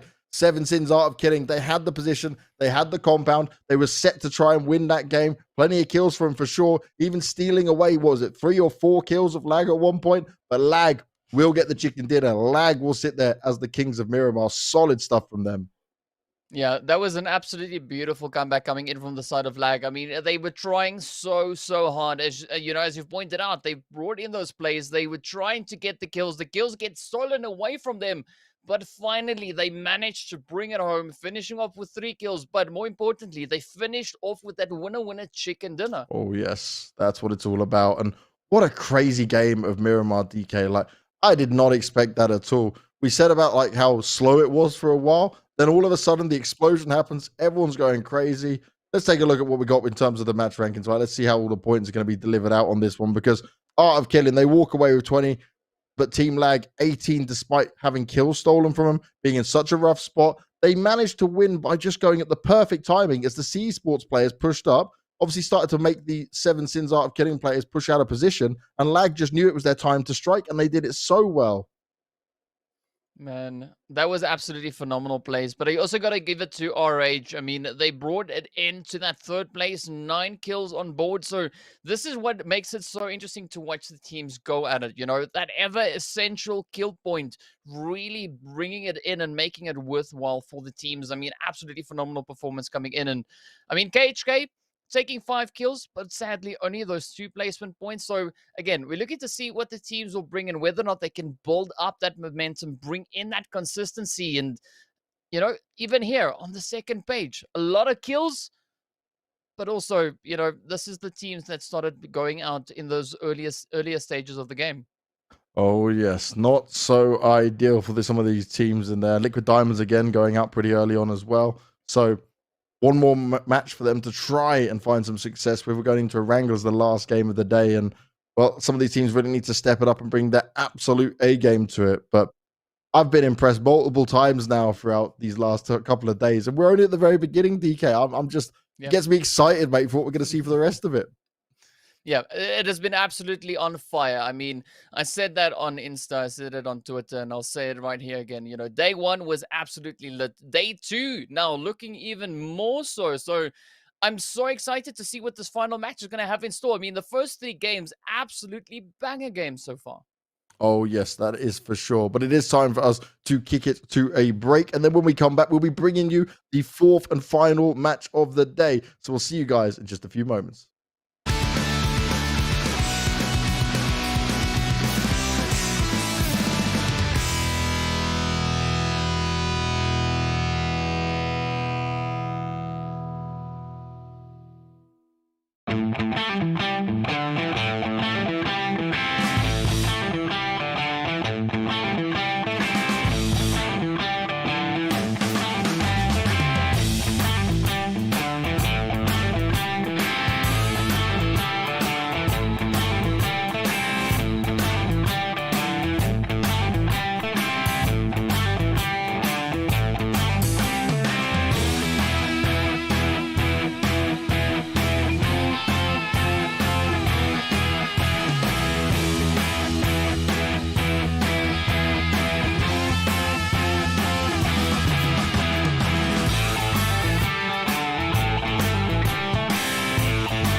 Oppo Rena 5. Cool down to win.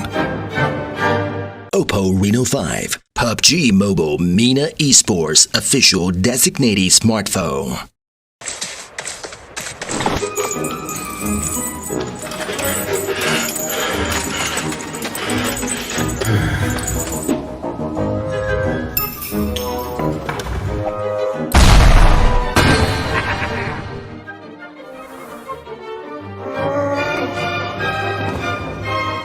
Oppo Rena 5. Hold it to win. Oppo Reno 5, PUBG Mobile MENA Esports official designated smartphone.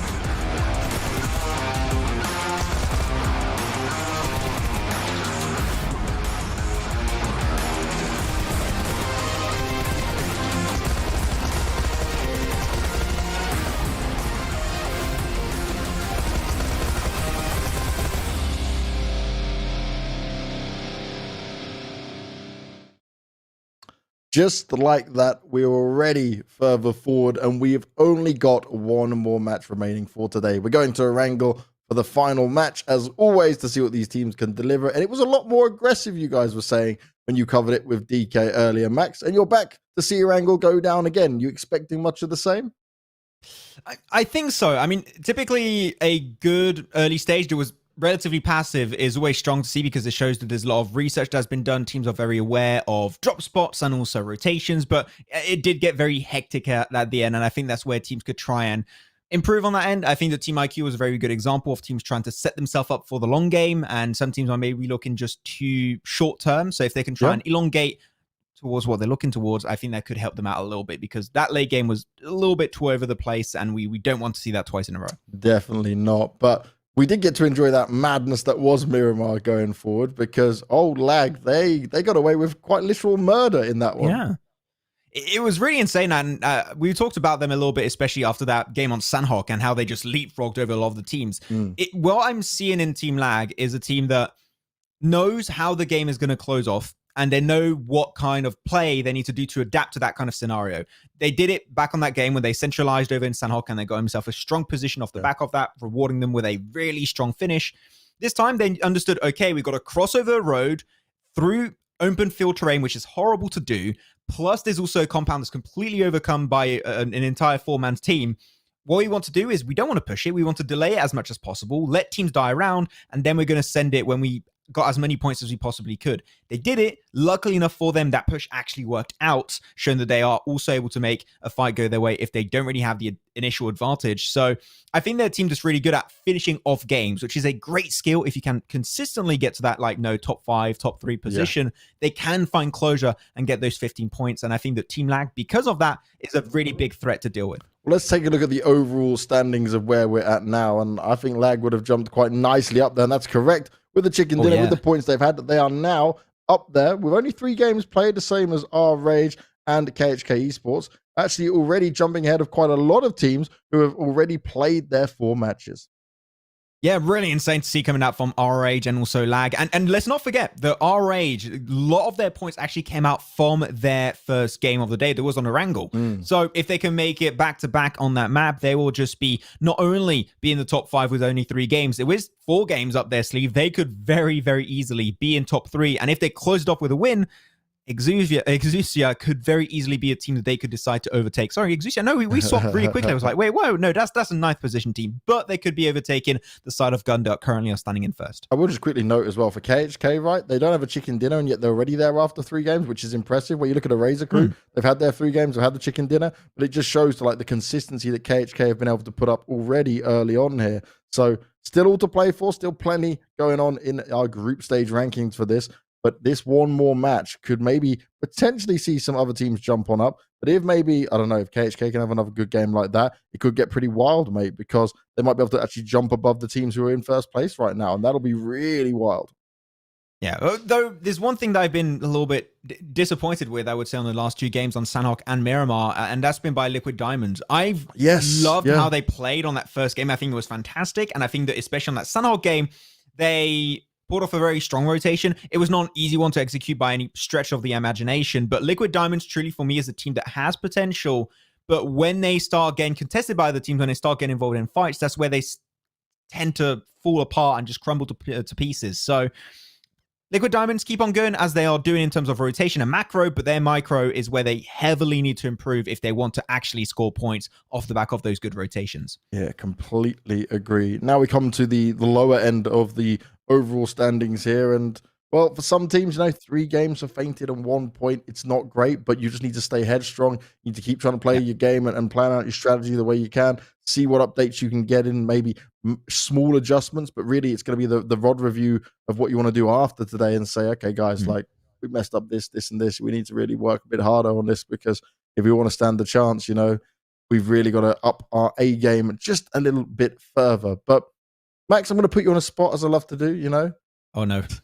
Okay. Straight away. Go for it. Team to watch for this game, mate. Who are you looking at? Who's your eyes peeled on? Oh, okay. Back onto this one. I mean, I already talked about, personally, I think Liquid Diamonds, I want to see them do well. And I talked a little bit back on them on these last 2 games. So I'm hoping to see a clear improvement from them back on what seemed like their best map of Erangel. So I'm going to go with Liquid Diamonds on this one. But you put me on the spot. How about you? I'm going to say we're born to win, mate, because we're being able to welcome ourselves back to another exciting match, the final match of the day, brought to you by Oppo. And you guys can get your gamer mode on with the much-loved Renault 5 series, but I won't avoid your question, Max. I will. That was good. No, that was a good answer. I love that. That was a perfect answer. Thank you. I appreciate that. There you go. There you go. No, I'm going to keep my eyes on KHK, man, because they've had the consistency in there without a chicken dinner. Maybe they could grab a chicken dinner, then that'll be just the perfect ending to a very consistent and solid day from these guys. So let's see what they can get done.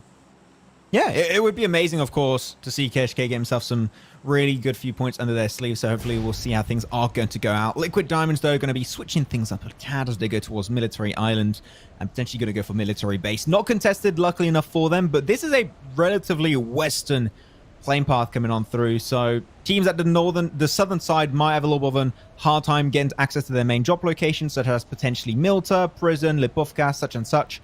But other than that, if you are more northern team, it should be fine, especially for example, Team IQ. Their Stolber Kameshki split should be pretty easy for them to pull off. And yeah, I'm not really expecting anything out of the ordinary. Though, are we going to be seeing teams in Pachinki? I can't really see any. And I do believe yesterday Pachinki was free, right? I don't believe we saw too many try and drop there. But here it does seem like that's the case. As our Rage are going to be on that compound and are going to be uncontested. So that's an insane amount of loot coming their way. Yeah, they're going to be very happy with that. No problem at all. The Liquid Diamond going off to Millie Base as well. Plenty to be had there, but also a nice circle for them this time around down here on the southwestern side. We're already starting to see, it's lag. Off the back of that crazy win they got on Miramar, they'll also get an easy point found. Overwhelming one player who was on his own and split apart from his team. Not what he would have wanted to happen early on here, but Zero, he's keeping his eyes peeled. He's looking around him. He's saying, is there anyone else from that team that want to kind of try challenge me? But I think TMB will avoid this fight now. They are down a man already. Hey, look, very clearly when you don't have a family like the dad or mother figure, Batman got lost and he just didn't know what to do in that situation. So feels bad. Hopefully he'll be able to make it back in his next games with his group. Borgex, please no. I don't want to see him run off like down this. Like I know he's got nothing to work with. Just there you go. Just get in the buggy and go the other way. Okay. Oh no. No, he's like, hey, bro, I'm just gonna go for it. No, not like this. You've got nothing to play with, bro. Oh, he got loot though. Okay. Hey, did he get a weapon? Oh no, he hasn't got a weapon. Oh, errors. He's got pistol. Oh, he's got a gun. Oh, maybe. There's a wild world where this works. Fantasy doing the pre-fired shots. He is being cautious, but he doesn't have many bullets. Fantasy. He saw the barrel. He saw the barrel. He knows he's got a weapon. Reloads come in. Oh, poor Borgex. This is not what you want to see happen. Coming. Oh, wow. They're full committing for the one. I like it. I respect it. Don't waste it. Borgex got no health, no meds. This is just like, what do I do? Oh, that jump spotted him as well. Mac 10, run and spray. Let's do it. Go on, ooze him up. There we go. Nice. Oh no. And another one of their players died as well. That was Batman. Yeah, he got picked up early. He got knocked. He just got, I think he got rolled over or something. But yeah, he got confirmed. So, yeah, TMB gonna have to move away. That was weird. That was all over the place. I don't know why Ballgame decided to push his way down. Yeah, it just didn't make sense. But to be honest, on the other side of the spectrum, that was really well played by Lag. Like, they were not going to take that risk. And I like that. They're showing respect. They're like, we know it happened many times in many events where a 1v4 happens at any stage of the game. So they're just like, no, we don't want to risk losing a player. We're basically giving away a chance of a win if we lose a player early on, because you're just not going to be able to take those 4-on-4s later on. So I like that. I think that's great showcase once again of Lag showing respect to their foes. And from what I've seen so far, they're in just one day, which is not easy to do, but they've already become one of my favorite teams purely by how they play. It's so by the book, yet so effective. And I think that's the beauty of what they're doing. Is just normal gameplay, but it works every single time if you play it how it's supposed to be done. Yeah, and I like what you're saying there, right? Because some teams will take no risk and people will go, oh, well, sometimes you got to take a risk. It's like, but if you know your aim is good anyway and you have confidence in what you're going to do, then playing it safe and playing it smart the whole way just means that you'll still overwhelm him. Because just imagine if he went out on his own and he just got bapped by the shotgun quickly and then he's eliminated before his team get there. Then they're down a man and then, they can go deal with it and clean it up because just one player, they send a couple people down, then no problem. But this way of doing it was perfect. By the way, I've just seen this guy's name is Capcan. They're like Capcan's long lost brother. Jason. Yeah. He's got a brother in Africa that wants to steal his name. Jason's been holding it. We'll have to keep him updated. Yep. Oh wait. Probably got the same skills as him as well. Oh, I hope not. I hope not. Oh, is Jason that bad? I haven't played with him, but no, he's got big fingers. That says a lot. That says a lot. Yeah. If you said you haven't played with him, that means he's pretty bad. He doesn't want to actually go in the lobby with you. Yeah, man. And nobody wants to play with me, but I don't want to play with Jason. Like, that really... I want to play with you, Max. Oh, really? Okay. Just so I can meme on you about not having the car. Yeah. Yeah. Mate, the amount of players that had the car you wanted in that lobby was cracking me up. Every time, and the camera and the observers, I think they were doing it on purpose. They were like, "Hey, we're gonna show him." How close did you come to getting your little McLaren? Not even close. Oh, okay. I was so far off, and I put like quite a bit, and I got nothing. Oh man. Sometimes that's just the way the cookie crumbles. I think pro players have better luck on this. Like, I watch some of them stream, and I'm like, okay, you've got everything I want. Like, god damn it. I see those because now when I was looking on the odds and everything on how you could get it, I was seeing YouTube videos and people like get it literally in their first 5 rolls. I'm like, what? How? And how many rolls did you have just on average? Just as no? I think I rolled in a total of maybe like 40 times. Whoa. 40, 50, something like wow. that. Like, it was pretty nutty, and I got completely destroyed by the system. So. Better off not talking about it. I'm moving in forward. No, it did not happen. So there you go. I'm forgetting about it. We'll have to make a contact somewhere and try and get it done for you, mate. I'll ask Jason. It might be nice. He'll send you some cool stuff. It can happen. I'm actually paying attention to the circle, and one thing that really surprised me here, James, is no one dropped in Gatka. Like, literally the whole of Gatka Fields was free, which rarely happens. So I think that if you're a team from these 2 groups, even Group A and Group B, and you are playing with some of the teams of this Group C and Group D in your next few days, I would go and drop into Gatka. It's really good loot if you know how to play spread and you've got really strong communication and trust. I would drop Gatka. I think it's fantastic and is really good position in the circle too. So yeah. I think that is a great land of opportunities that teams should try and strive to take in the future. Now, I love this from Liquid Diamond, that they've actually gone across already from military base early on. They're not waiting. They're not sitting back. They looted up with no contestation, no one contesting them where they're currently sat. And now they'll get out early on before the flurry of all the other teams start to take their place within the circle. So they're trying to stay one step ahead this time, which is going to be huge. But for Berserk here, he's down and pinned on his own. I'm not sure if the other players know where he is, but they're going to try to take some shots at his teammates. He doesn't want to jump up on his own, though. It's just too big of a risk. So it's more about just staying where you are, waiting and seeing it all go down. Just keep providing information on what you're hearing. Yeah, just don't move, really. Just stay there. If you see you have a chance to move away, then do so. That'll be great. But I understand also why we're scouting this position, Berserk. Reason why you're looking at Pachinki Hill and because of this phase 1 circle, this is great. The amount of information you get from the north, from the east, from the west, from the south even. It is just absolutely insane. So the value of this position right now is through the roof, which is why ROH currently took their position for themselves, and why maybe Lag were thinking of doing the exact same, but unfortunately got there second, so not much you could do. Feels bad. You played, you lose. EXZ, got to be careful, potentially try and get himself a few kills onto Team IQ as they show their back to them, but they will be able to make it across the river in due time. And that's a relatively big western shift here, James, and not many teams are currently in there, and there's a lot of flat terrain, so you better start moving now to get priority on the big, strong compounds. Yeah, exactly. And especially the fact there's still some water within this one. Just to see how it comes out. Yeah. So much is all off to the minimap, yeah. Oh, wait. Knocking on the door of Team Lag. It's going to be G3. They know. They must know there's someone in here. Come on, they're going straight for Lag. 6 God's going to be the one to initiate. Oh, leader. Gets taken down instantly, and it is no fighting him. Yep. Just G3 Tempo just instantly picked that one up. And they didn't even have information someone was in there. They've really shown that they were ready for a player to be in there just in case. So being prepared at any kind of situation is really a good thing to do and to have for yourself. So we are still seeing, like, maybe obviously maybe it's not the same style of aggression we saw in the first Erangel game, but there's still a lot of aggression early on. There's still a lot of little fights going on here, depending on where they've gone. Yeah, I mean, so especially when you have teams being pretty spread, which is happening for quite a few teams. Lag, for example, had a 2-2 spread, 2 players towards Pachiki Hills, 2 players in the position we're currently looking at. So yeah, I'm not surprised. Teams just being caught out mid-rotation. It happens all the time, so I'm not really too surprised by that. ATL Magicians, though, also pretty spread themselves. Got himself a 2-1-1. 2 players on the road itself. But nice, crazy, actually going to be taking a huge amount of damage, so can't really keep the pressure down.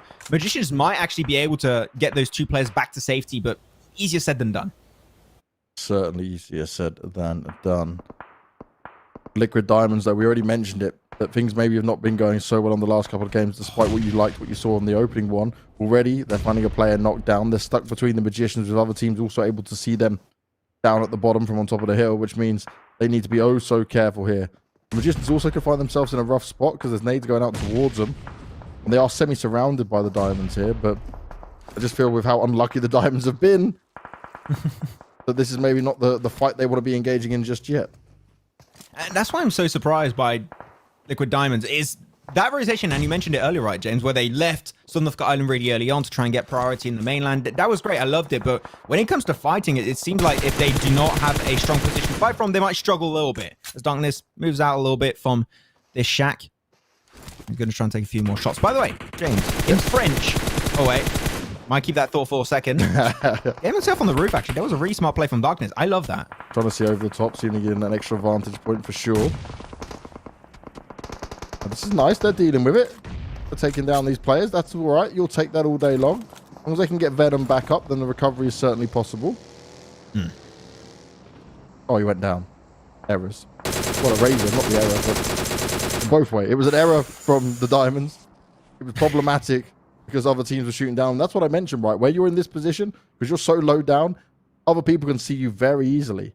I'm wondering why Ash isn't trying to move further forward, though, to get involved in this and help his teammates out a bit more. I have no idea, actually. If he got himself a vehicle, it shouldn't be that hard for him to do. But if he has to do it by foot, I understand. Yeah. You do not want to push that one too quickly. Wait, oh no. Ash must have the angle there. He saw him, especially with the DP at that range. That's like the perfect weapon. There's no escape. He gets in line. Few little one taps. I can see actually all the bullets being soaked up by the wheel. Oh, that shift. Oh no, that's horrible. That shift. Horrible. That is horrendous. Button time again. Okay, start moving out.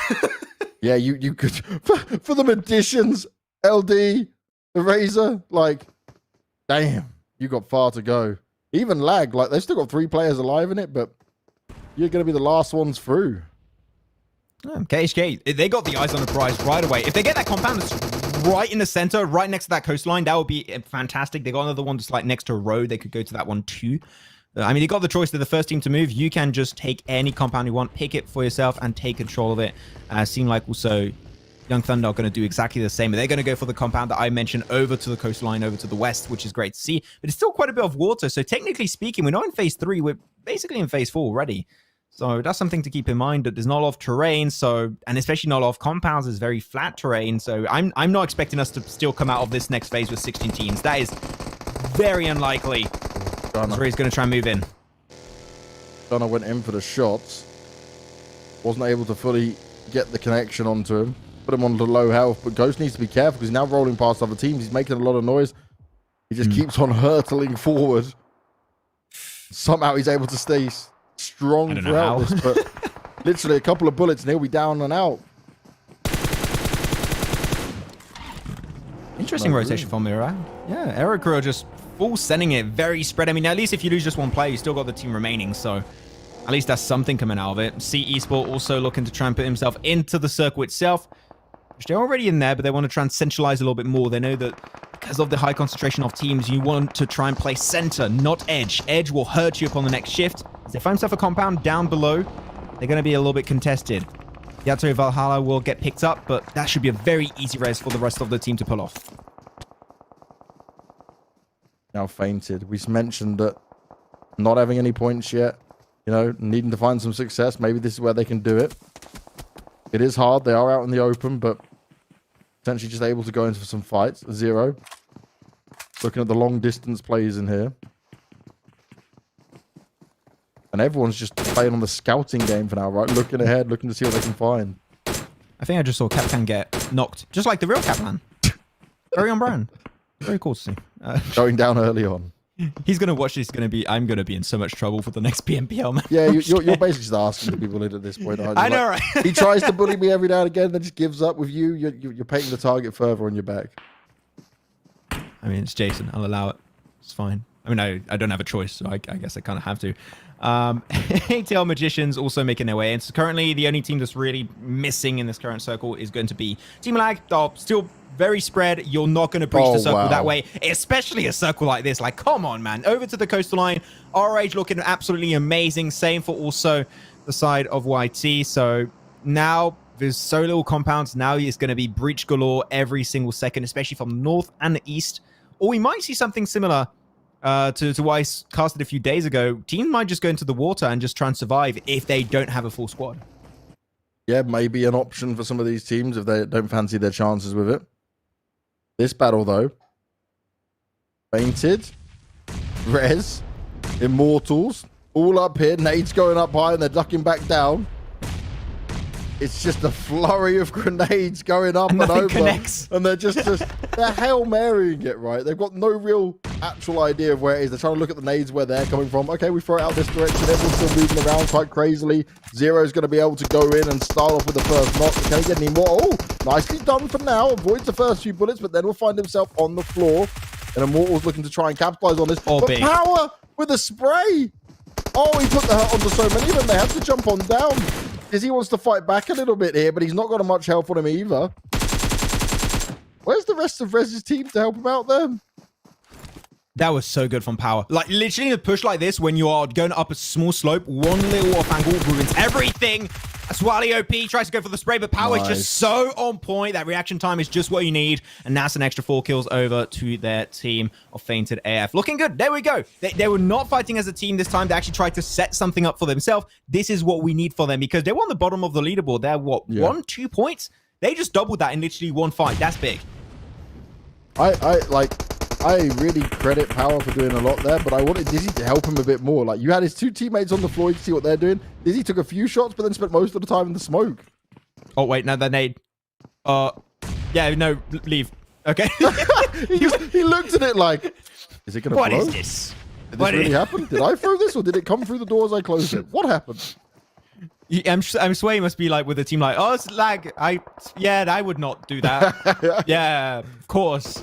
Guys, no, he was able to avoid it. What is this? What is going on? I do that with Imperium when I play with him and I'd nade him and like, oh, sorry. Didn't mean to. Sorry, little ping on my end. I got fiber now, so I can't do that. I don't have that no excuse anymore. No excuse now. Oh, so C, just playing on this ridge line here. A Razor, all proned down. KHK not far away either. KHK just with 1 kill for now, but they've sat in such good positions within this circle. But as it shifted around now, they find themselves closer towards the edge of it, less centered up. But there's just so little room. There's still 15 teams here. That's crazy.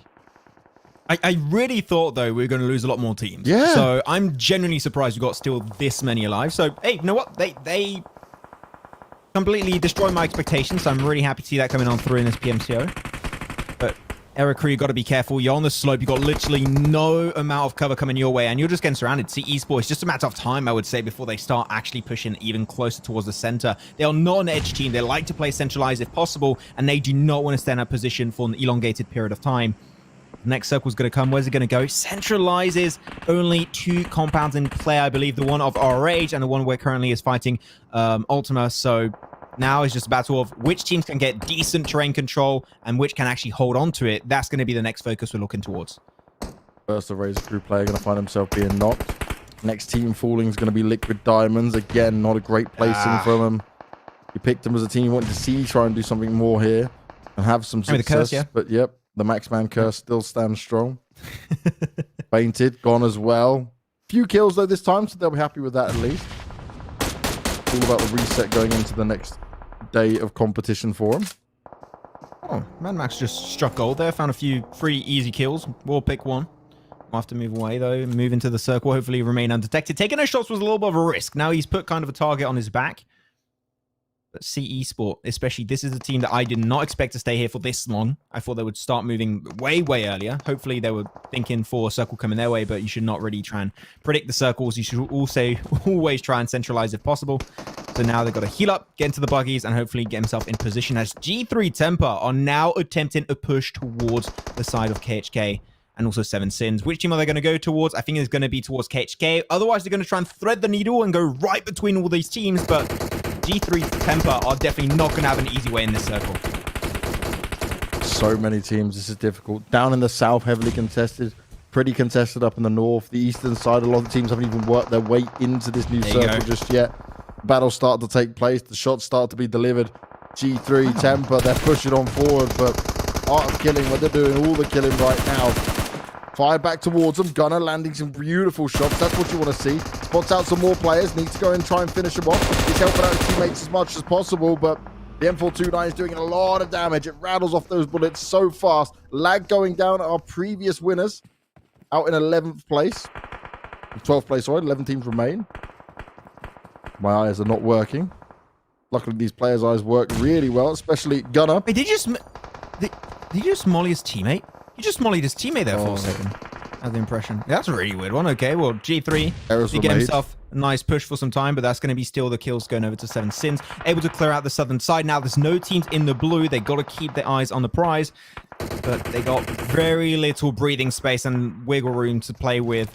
CE Sport also going to get picked away. Only 8 teams now remain. And you got Spy, actually, from TMB. He was chilling towards the water. And seemed like one team did try and pull off that. So it worked out, yeah. I mean, he hasn't got picked off just yet, so it definitely did work in his favor. Yeah, you can chill there for a bit, you know, grab some more placements. Oh, look what's there. Look at the car. I really want it, man. It looks so good. I know. I'm still very salty. It's been like a month, and I'm still so salty. I feel it. It's the sexiest car in the game, without a doubt. Yeah. Oh, we'll see. I'll get one IRL, and then you'll really get you back, man. I'm like, hey, look at me. Like 10 years of casting money all gone. but they're definitely paying you too much money. Maybe. Frozen trying to make his way forward here for our age. Maybe try and create a little bit more free real estate for the rest of his squad. But no one is really ready to centralize, which I understand. This terrain is not very forgiving. If you center up, you're going to put all the eyes on yourself. So you want to play edge now. Center is a big risk unless you got forecast to make a makeshift compound for a few seconds. And everyone's being very cautious, right? They're not going too far. They're not overextending. Our rage want to try and clean this up, but they want to wait until maybe a potential knock comes through before they dive straight into it. And you'll start to see teams are going to be wasting out their utility. See it start to dwindle so they have less options on crossing. Oh. Bit of a run around in the car, you know. Risking it. Not too many shots actually hitting him. Slay, you need to be landing those ones, my friend.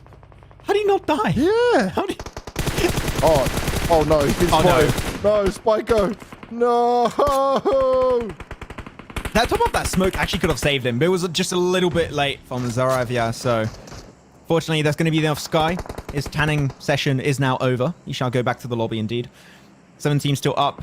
Everyone's going to try and get more control of the edge.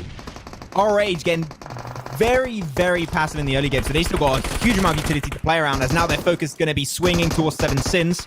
But there's also going to be KHK on the other side, so they got to be careful as they are taking some decent casualties. Aquino will get knocked away, but 7 Sins will go down eventually, and KHK now still up as a 4-man crew. They are looking to take full ownership of the circle. KHK just picking up extra knocks, extra kills here, left, right, and center. Ridgeline. Superior's gone down. They're playing this so well. And look at the timing they're doing it, right? They're going as a team. It's like they're poking over at the same time. It's not like one player pops up, takes a few shots. They're doing it as a full unit and spraying down onto the competition. KHK are looking to make a big statement in this. RH is their biggest competition for sure. But, like, I'm just seeing better teamwork right now from KHK. It just looks like they have such information coming their way too. They got 2 players looking north, 2 players looking west. That is their current focus because they're playing the edge. They know they're going to have to move, so information is key for their late game plan. And they still got some utility to try and play around, but right now, if RH go down, that will be a gift from the heavens for KHK. So now the focus from KHK should be on RH to make sure that they cannot slow down your rotation. Well, let's see if experts will help them out at all here. Aquino on the floor. More damage being done out towards him. They are really just hiding behind this rock and the smokes in place. RH know they need to deal with this competition if they want to continue this onslaught that they've been doing. Experts get eliminated. The nade comes through. Big stuff just when they need it. But no, Frozen finds himself knocked down. It's KHK. They've rolled up in. They want to take this fight now. They saw this was the time to strike as more was happening. And look how fast and furious they are with doing all the damage. RH. Lost one player already. Slade low. Nearly down and out. Parler hasn't jumped up just yet. His teammates trying to crawl slowly over towards him. The bandages are going to start to be applied and health's going to be gained now for KHK. But Pennywise, oh, Pennywise. He could end this right here, right now. He could make this a huge problem for him. They're not even looking at it. They've got no idea of what side it'll come from. If his teammates can cause a bit more of the confusion, he might be able to pop off at the right time. And then it's going to rely on Slay to be able to fight back on it. But Ultima, they've come into the party, they've jumped in. Oh, Slay's been tagged up. He's been hit up. Tyler running around through, gets taken down. But this could be the time where Ultima want to strike as well. RH have gone down on Ultima. It's now a 4v2. KHK 13 points so far, but they're looking for the chicken dinner. Can they pull it off? They're going for a 30-pointer right now. 2 more kills to get 15 plus to win. They'll be at 30. Quick math, I know. I'm absolutely insane. But KHK just did exactly what they did. Step by step, they're now closing that gap, and they're just wrapping around the entirety of Ultima, and there's literally no escape. The circle is about to shift again, and Ultima, the moment those smokes dissipate here, Banks, that is going to be GG. Or even the damage from the nades is doing well for him. Ultima heavily under pressure from the side. It starts to work out. They jump up. They put them down. A 30-point game for KHK. And Max, which team did I predict to do well?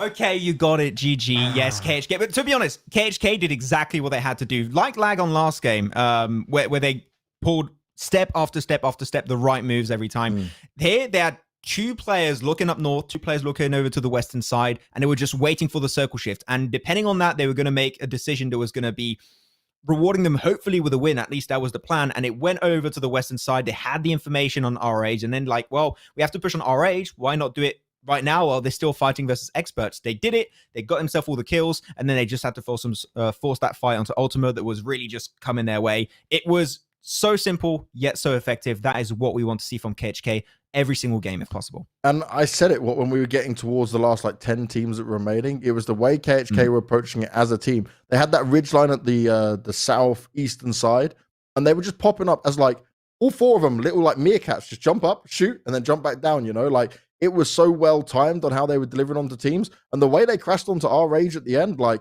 RH had just about finished another fight. We're going to try and get themselves into a better spot, and they never expected that. KHK were on top of them. Yeah, it was just really so well played, especially in a terrain that's not very forgiving. You don't have many compounds, so that means if you do one mistake, you got nothing to really defend yourself around. And I think that if you are a team that knows how to use terrain like that ridge line, it sets you apart from the rest. The information game and also the pressure you can apply from such a position is second to none. And KHK just used it properly and made the most out of it. There's not really much to say. It's just simply well-executed PUBG Mobile gameplay that we saw from KHK there. Well, let's take a look at the overall rankings. As KHK getting those 30 points, can it move them towards first place? Oh, they grabbed themselves a second place.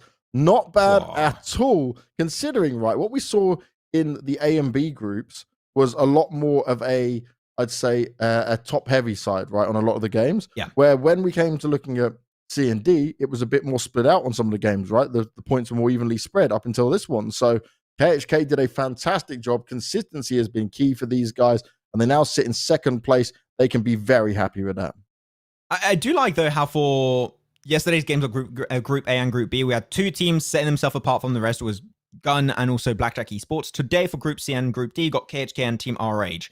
I think it's good to see these two teams kind of set themselves apart at the very start. But don't forget, these are only the two first days and the first day for all of these teams currently. So you can expect some really big improvements and changes to happen. So we'll see how things are going to go later on down the line. Looking onto the second page here, Erangel, I think, had a good opportunity this game. Unfortunately, didn't quite go the whole distance. So we'll see what they can do hitting their second game of play. And Team IQ, I've been really impressed with the macro mechanics of this team, but when it comes to taking those fights, we need to see clear improvements. Currently standing with only 10 kills. That is not enough for you to make into the EMEA Championship right now. Certainly not. And the team that does make it there, right, it's an honor because it's the highest level for these guys and a great opportunity for the African region teams to come through and give a big fight against some of the best in the EMEA region.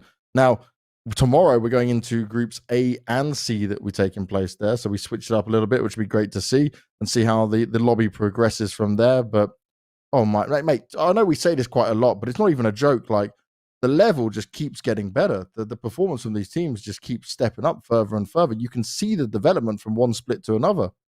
Yeah, I would even say clearly when you look at the last PMCO we casted together, Banks, in spring, until now, you're not only seeing compared to last season when you had like maybe 3-4 teams do really good at the top. Now, it does seem like every single team here has a very fair shot to qualify into the finals, and off the back of that, potentially being that number one team to go into the EMEA Championship. Even though currently we've got 4 teams definitely setting themselves apart from the rest, I do think that every single team has shown some great moments of brilliance, and this is only their very first day for all of these teams coming into this. So if they do the research and they know exactly what they've got to work onto, I think that we could see some very clear improvements, not only throughout per season to season, but also on a single event. On this PMCO, we could see some teams that may be struggling, like, for example, Fainted, that struggled to really get himself some kills from time to time, and then boom, get himself 4 kills out of nowhere.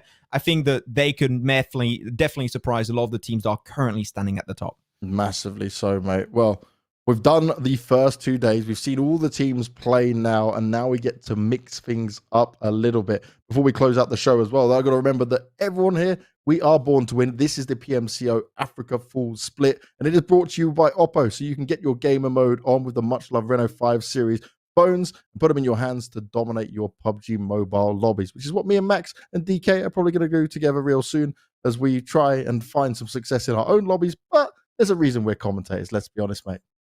Yeah, because we're not that good. I cannot shoot to save my life. Okay, that's why. Okay, people might think I'm a little disgusting. I play on iPad. I'm going to be very, very clear. People are probably going to hate on me right now in the chat. I typically do that, but if I had to go on the phone, Renault 5 would definitely be the way to go because I need a good device, man. I need that 90 FPS too. Oh yes, that's what it's all about. But that's it for today. We'll be back tomorrow at the same time. As always, it's Group A and C that'll be taking place. So thank you very much for watching, and make sure you're back here to catch more from the Africa Full Split.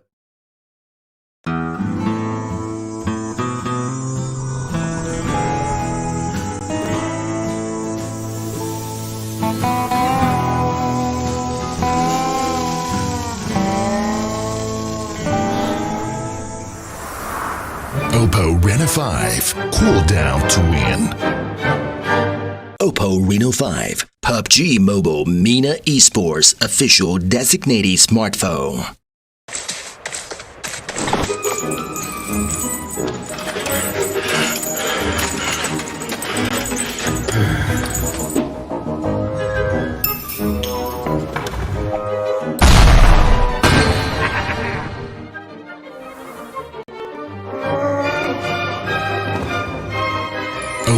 Rena 5.